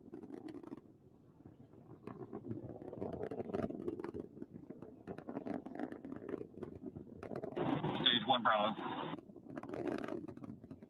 Copy 1 Bravo. That call out for 1 Bravo means we're in the second and final abort mode for the first stage and continuing to get good performance. And vac chill is underway. Crew is pulling just over 2 Gs at this point. Next up, we heard the engine chill on the second stage MVAC engine has begun, and then we will have MECO, or main engine cutoff, where the 9 engines on the first stage will cut off ahead of the first and the second stages, and then will separate from one another. Then that single Merlin vacuum engine on the second stage will ignite and continue to carry Crew-9 to orbit while the first stage begins its journey back to Earth.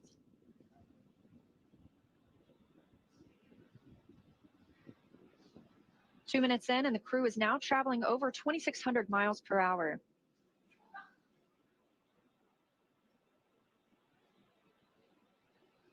Stage 1 is throttling down. Confirmation there from mission control that stage 1 is throttling down as we prepare for main engine cutoff, followed shortly thereafter by stage separation and second engine start 1. You did hear mission control out that we are chilling our MECO. There's confirmation of MECO. Stage separation confirmed. Stage 2 Alpha. And back ignition. Copy 2 Alpha. With that, we have had confirmation of MECO, stage SEP, and the ignition of our MVAC engine on board stage 2. Our next major milestone is going to be the beginning of stage 1 boost back burn, which is expected in just a couple of seconds here.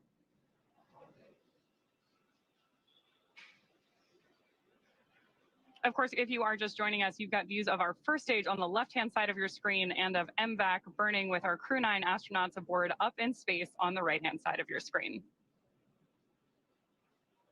Now we are coming up on 3 minutes and 20 seconds since liftoff today, traveling over 4,000 miles per hour and 76 miles downrange.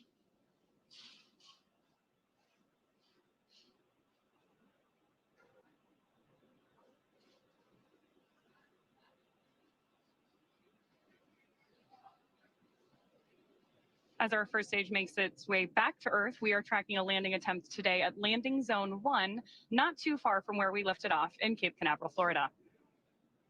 Dragon, SpaceX, nominal trajectory. Confirmation there that both vehicles Copies nominal trajectory. are on nominal trajectories. Everything is looking good. And we're getting good performance on that single Merlin vacuum engine on the second stage. The crew's G load dips right now. We are going to prepare to hit the separation event. Right now, they're about 1 G, which is about what we're used to experiencing on Earth.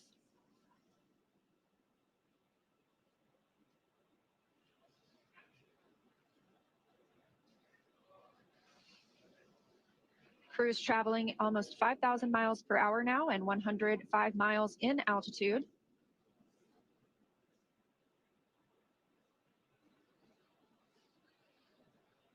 As we await the entry burn for our first stage, you are getting great views of it on the left-hand side of your screen. You can also see 2 of our titanium grid fins, which are the primary mechanical structures. Dragon, SpaceX, nominal trajectory. Confirmation there from mission control that everything is still looking good. Freedom copies nominal trajectory. Now, as I mentioned, those grid fins are the primary mechanical structures that we use to steer the booster back toward its landing zone, which today is LZ1 at Cape Canaveral. Just as kind of a quick point of reference, those grid fins are about 4 by 5 feet, so roughly the size of a coffee table.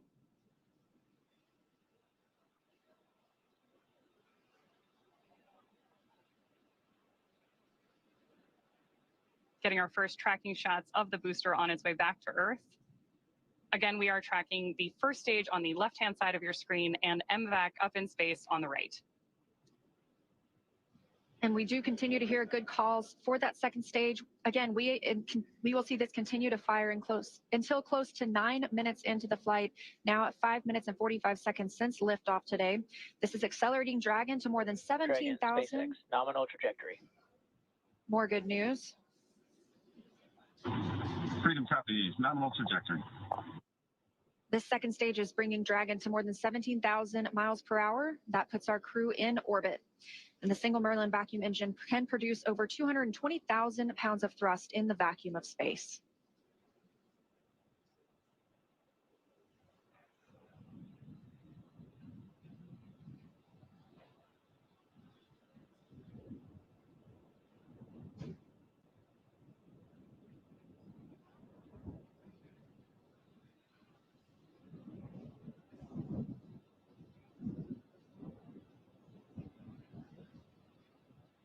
Stage 1 does perform 3 burns on its way back to Earth. The first is the boost back burn, followed shortly thereafter by the entry burn. The entry burn is used by Falcon 9 to slow the vehicle down before it reaches the denser parts of the Earth's atmosphere. Dragon, SpaceX, nominal trajectory. Nominal trajectory is there from Mission Control. Freedom copies, nominal trajectory. That entry burn is, of course, followed by the landing burn, during which time we'll light 3 of the Merlin engines on board the first stage.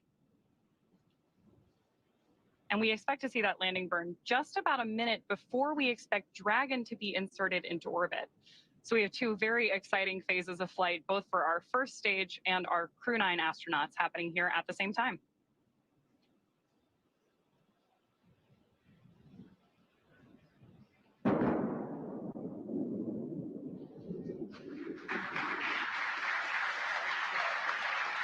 Stage 2 FTS has faced.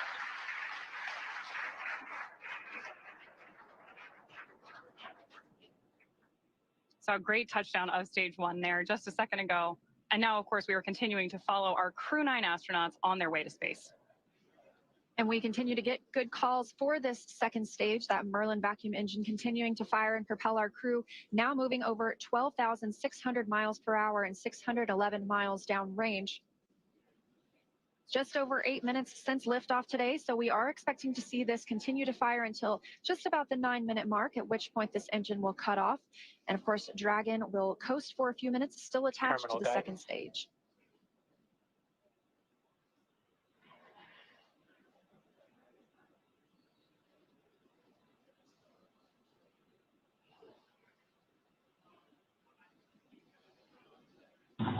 Shannon. That call. Copy, Shannon. That call is for Shannon, Ireland. That would be the abort zone if we were to abort at this point in the flight. However, we are continuing to hear good calls about Dragon's performance. MVAC shutdown. Confirmation of the Merlin vacuum engine shutting down. Dragon, SpaceX, nominal orbit insertion. Good news there from Freedom copies, nominal orbital insertion.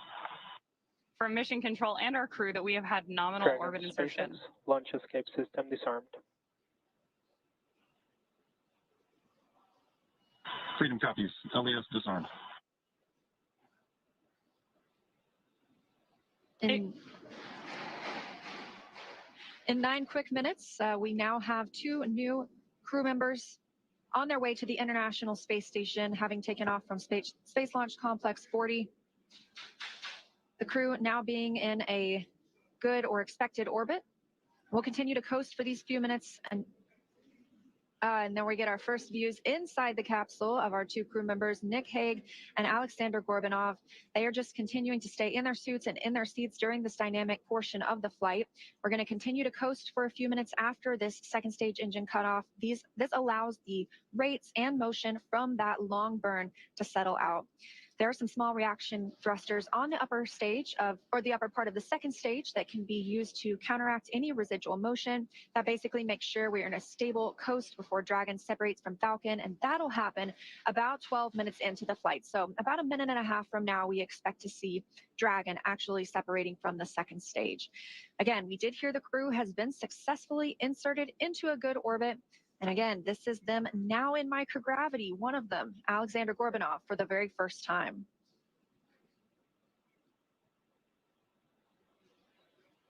So as Leah mentioned, we are now just a few minutes away from the separation of Dragon from stage 2, during which time a number of activation checkouts occur. Automatically, first we're going to be checking out 12 of the Draco maneuvering thrusters, all around the service section of the Dragon spacecraft. We're also, of course, going to get ready for that nose cone opening, which will allow Dragon to dock with the International Space Station about 28 hours from now. The nose cone stays closed for the flight uphill to help protect against all of the guidance, navigation, and control sensors and Dragon's docking adapter.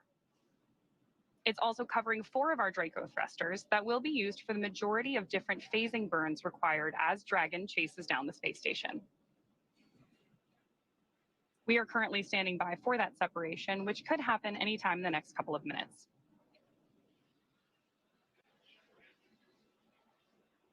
Currently, you can see the crew is just relaxing in their seats. They are definitely vigilant, though. They are able to monitor those crew displays in front of them, keep up with what's going on in the mission.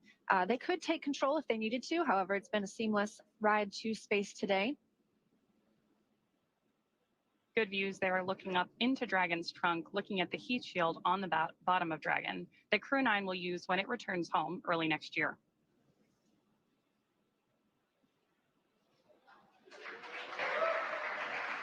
Dragon, SpaceX, Dragon separation confirmed. There. And Freedom copies, good separation. There you heard from Mission Control. Both Dragon, Chief Engineer on Countdown 1. Nick, Alex, on behalf of the entire team, we thank you for flying with Falcon 9 today and wish you a great mission. And Freedom, this is Launch Director on Countdown. On behalf of the entire SpaceX Launch and Recovery team, I'd like to extend our congratulations to the entire Crew-9 team. Zena, Stephanie, Nick, Alex, Butch, and Sunny. It's an honor to be a part of this mission with all of you. I'd also like to give a shout out to the Falcon 9 Crew-9 combo. The best bundle in the league, baby. Godspeed, Crew-9.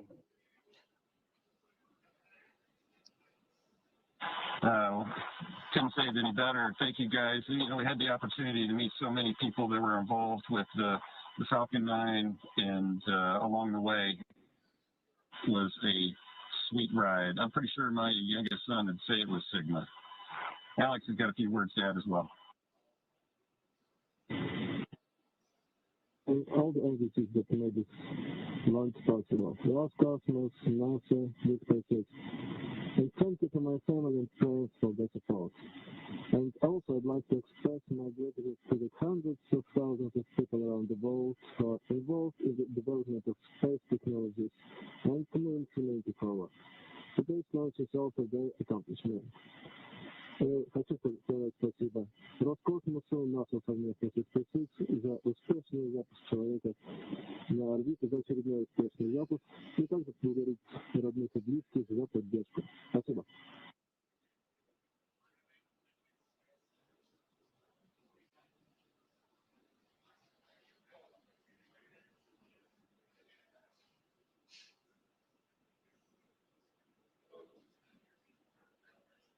incredible words from our commander and great views of Dragon up in orbit on your screen right now.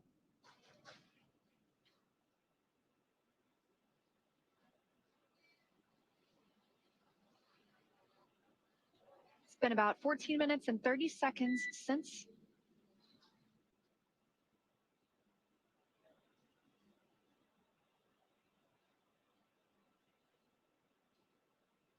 coming up on 15 minutes now since liftoff today. You got a quick look inside the capsule. Dragon SpaceX, we had a nominal dehumidifier activation and service section Draco checkouts. Nose cone deploy is in progress. And Freedom copies all. Thank you. Confirmation there that our nose cone deploy is underway. That means that the 6 hooks that hold the nose cone in place during launch and the ascent portions of flight have begun to retract. That will allow the nose cone to start to swing open and deploy. That will uncover a number of critical systems for the flight up to the space station, including the forward bulkhead thrusters and the docking hatch.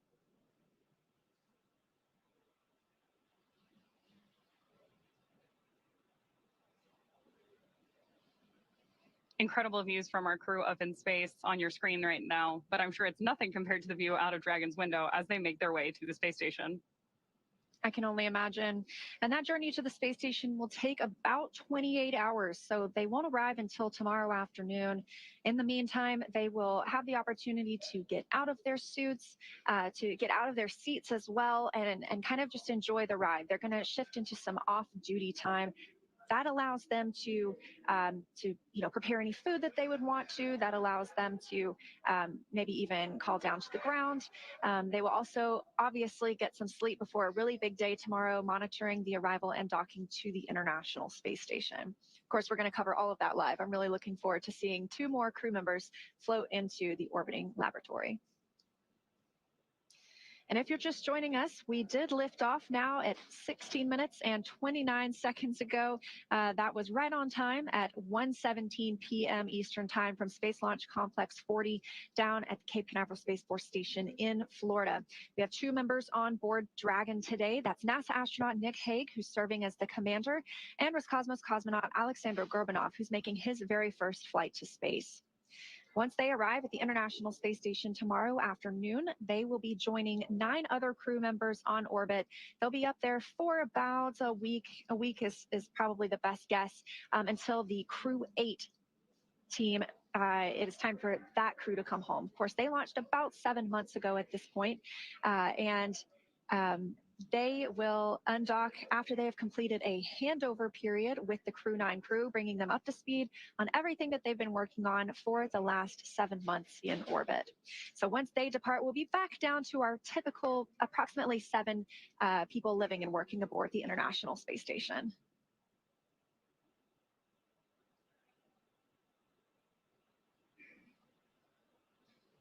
We are getting really spectacular views from up in space today.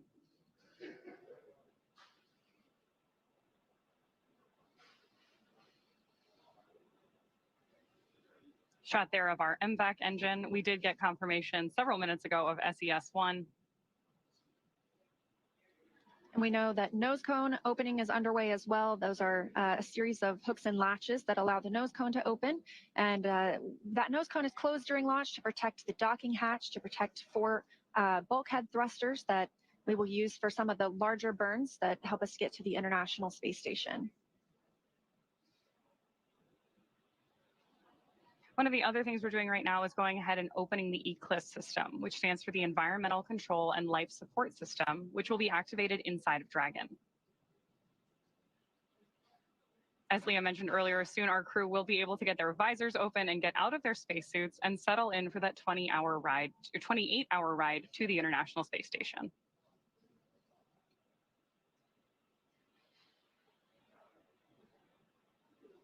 Good views there of the opening of Dragon's nose cone on the left-hand side of your screen. And coming up on 19 minutes since liftoff today, the crew, again, had a good orbital insertion, and that actually puts 14 people currently in low Earth orbit. That includes the those living on the International Space Station right now, as well as those living on the Chinese space station. So a total of 14 humans are now not off the planet, but rather orbiting around it.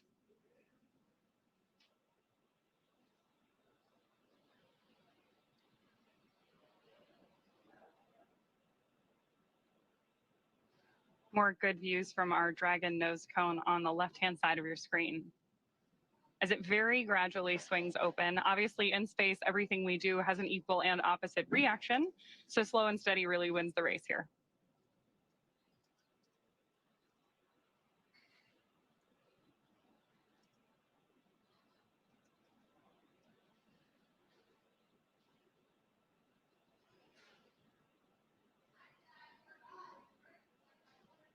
Again, now 20 minutes since liftoff today.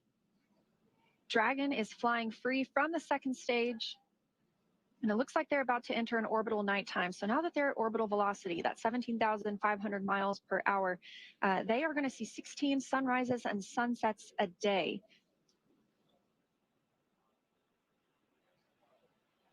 Again, it was an on-time liftoff at 1:17 p.m. Eastern Time from Cape Canaveral Space Force Station in Florida, and a clean ride uphill.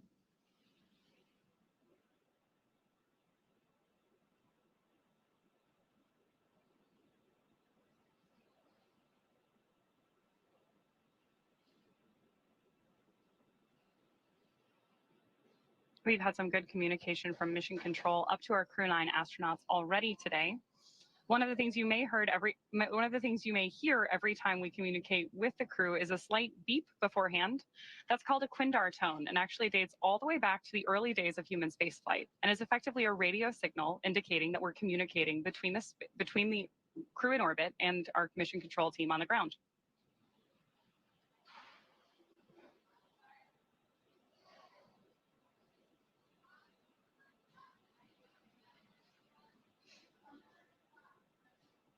We now have views back inside the capsule.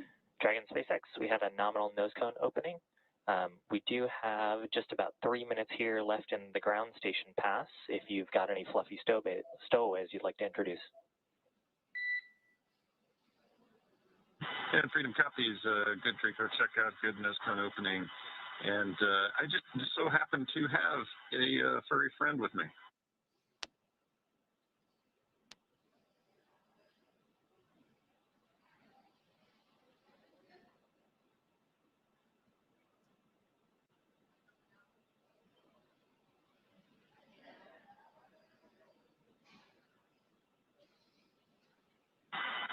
Yeah, SpaceX Freedom. So yeah, I've got a little Falcon here. I love the package of Falcon 9, Crew-9. Yeah, we've got a Falcon on board with us. This one's a multi-flyer though. Was on my first flight with Alexei and I, and with Alexei and I and Christina. And now me and Alex. So say hello to Aurora.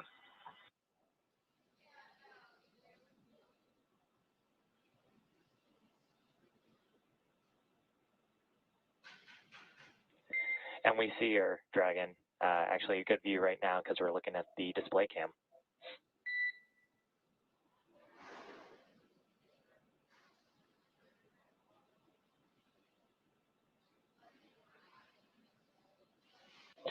And Dragon delayed call, but nominal TCS reconfiguration as well as forward bulkhead Draco checkouts. And Freedom copies, good TCS, good Draco checkouts.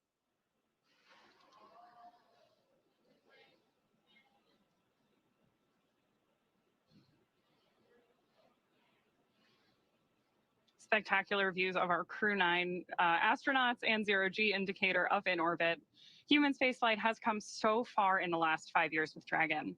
Since Demo 2 in May of 2020, SpaceX's Dragon fleet has launched a total of 54 crew members to space, 34 on behalf of NASA and their partners, and 20 commercial astronauts, including the first 2 all-civilian missions to space and the first 3 all-private passenger missions to the International Space Station. In addition to flying people, excuse me, SpaceX's Dragon spacecraft also enables researchers the opportunity to fly critical science to orbit. And that's just like what we saw with the 3 investigations that NASA's Human Research Program flew on Polaris Dawn. So far, SpaceX and Dragon have carried over 1,000 research experiments to and from low Earth orbit, both to the International Space Station and on our free flyer missions as well. From DNA sequencing to 3D printing, studies enabled by Dragon and the International Space Station test a variety of technologies, systems, and materials that will be needed for future long-duration exploration missions. Every mission yields critical research and learnings that help make life both on Earth and in space better. And flights like today's help us continue to lay this foundation for our future among the stars and continue our mission to make life multiplanetary. But for now, we'll be signing off from SpaceX, and we're going to send you back over to NASA. But before we go, we do want to thank NASA for entrusting us with today's mission. And of course, thank you to all of the viewers for being here with us today. Yeah, it was a really special mission. It was fantastic to see now 2 new crew members in orbit and on the way to the International Space Station. So with that, we're going to end our coverage from Hawthorne until we pick back up with our docking coverage in about 26 hours. So for now, we're going to send it back to you, Zena and Daryl at Kennedy Space Center to wrap up today's launch coverage. Thank you very much, Leah and Atticus, and welcome back here to the Kennedy Space Center in Florida. We're just about 25 minutes ago. We watched Crew-9 lift off from Space Launch Complex 40 for the first time with humans at the Cape Canaveral Space Force Station. NASA astronaut Nick Hague and Roscosmos cosmonaut Aleksandr Gorbunov are now en route to the International Space Station. I'm Daryl Dale, and this is NASA astronaut Zena Cardman, who has been with us for the past 4 hours, documenting Crew-9's path from astronaut crew quarters, suiting up all the way to the rocket, lifting off, and then getting into space today. And I got to watch it with Zena in this role. I get to watch oftentimes as we break, go outside and watch a launch with the astronaut. And in this particular case, Zena, with you being the commander from the beginning and then giving up your seat, you and fellow astronaut Stephanie Wilson, so that those seats could be used by Butch Wilmore and Sonny Williams to come back. This has a very close association to you, clearly. What was your reaction there when you were watching them lift off into space? Yeah, Daryl, I think every crewed launch that I have ever watched has really brought me a lot of emotion. This one today was especially unique.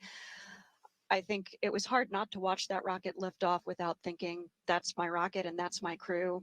But I also know that I'm not the only person who can think that.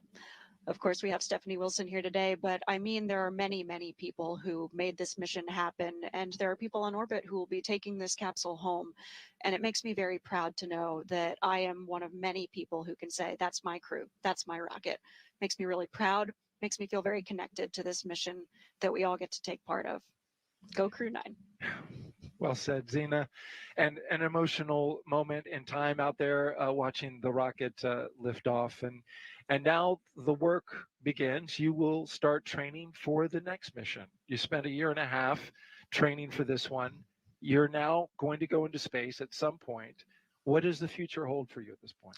Yeah, it's a little bit to be determined. We've got a lot of exciting things ahead. I'm looking forward to starting training again at some point. And in the meantime, I can't wait to watch Nick and Aleksandr and the entire Expedition 72 crew really get to work and execute that mission that we all have worked so hard to make possible. Yeah, Nick and Aleksandr will become part of Expedition 72, as you mentioned, when they arrive on Space Station. NASA's Megan Cruz has joined us now with Jennifer Buckley, the chief scientist for the ISS program, with more about the science that's happening on board for Expedition 72. Megan. Yeah, it's great to have Jen here. And Jen, you know, obviously we saw some changes through the mission, most notably the change from a 4 to a 2-person crew. Did any changes affect the science? Well, the human research is specific to the crew member.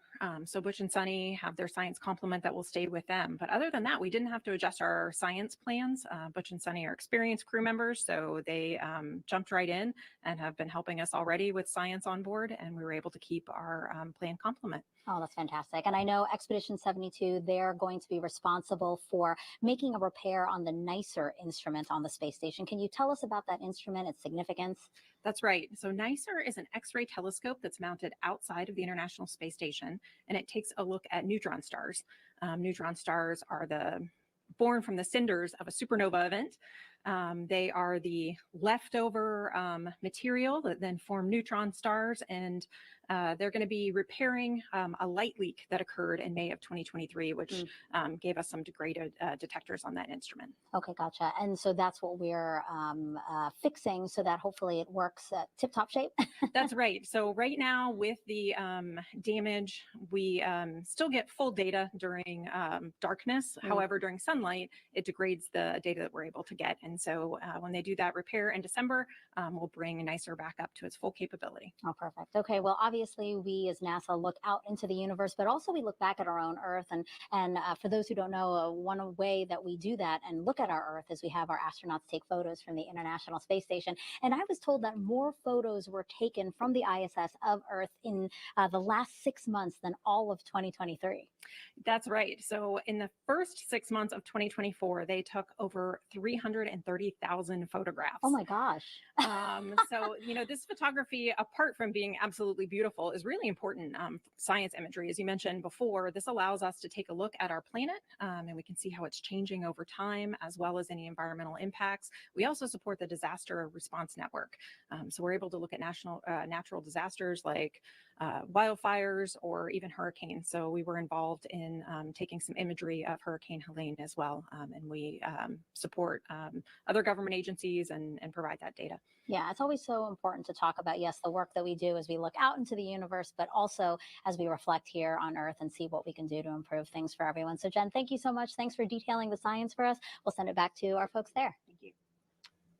All right, thank you very much, Megan, and good to be back with you here with NASA astronaut Zena Cardman. We are wrapping up our coverage for today after a successful launch of Crew-9. But before we do, I want to know if you take one more social question. Absolutely. Fantastic. Let's put it up for us. This is, let's see, Maya, age 10, asks, I want to know, because I want to work there, how is it to work at NASA?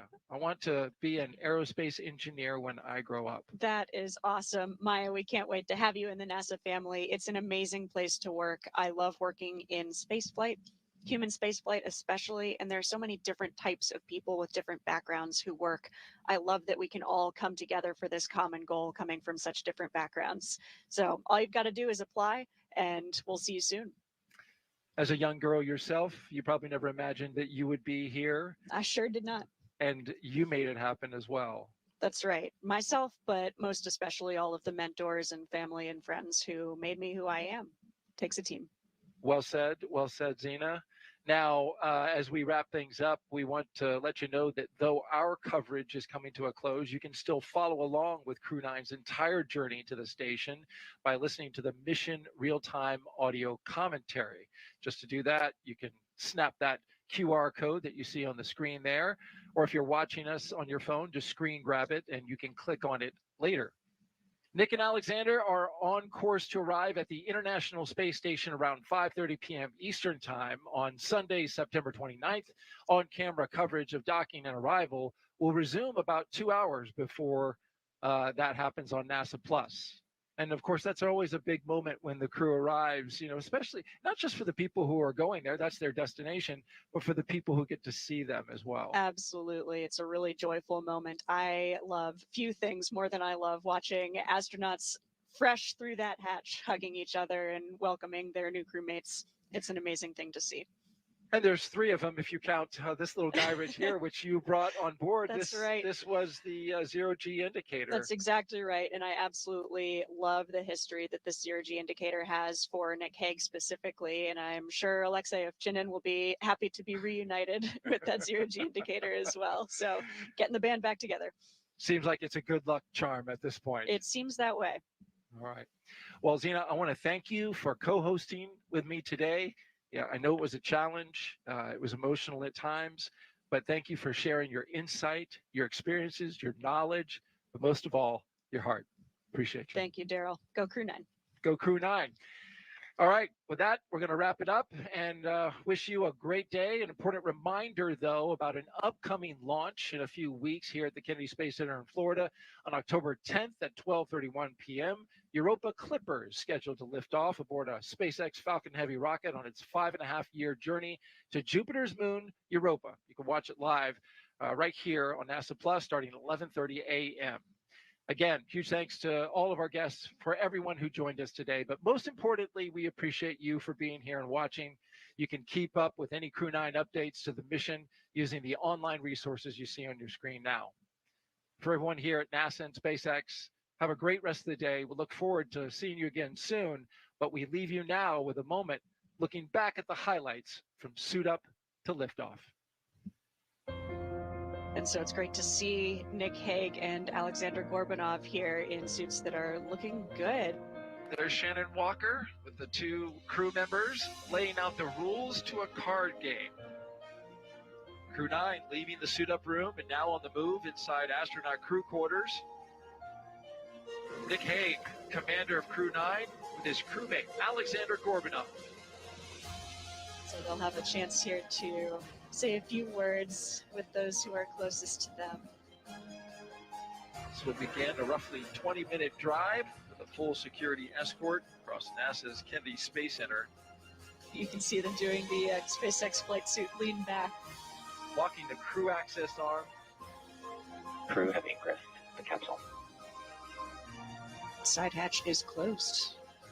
3, 2, 1, ignition, full power, and liftoff of Crew-9. Go SpaceX, go Falcon, go NASA. Liftoff of Crew-9 now soaring to the International Space Station. 1 Alpha. Wing close nominal. Copy 1 Alpha. Those 9 Merlin engines now providing 1.7 million pounds of thrust, propelling Falcon 9 and Crew-9 and continuing to get good calls from teams here on the ground.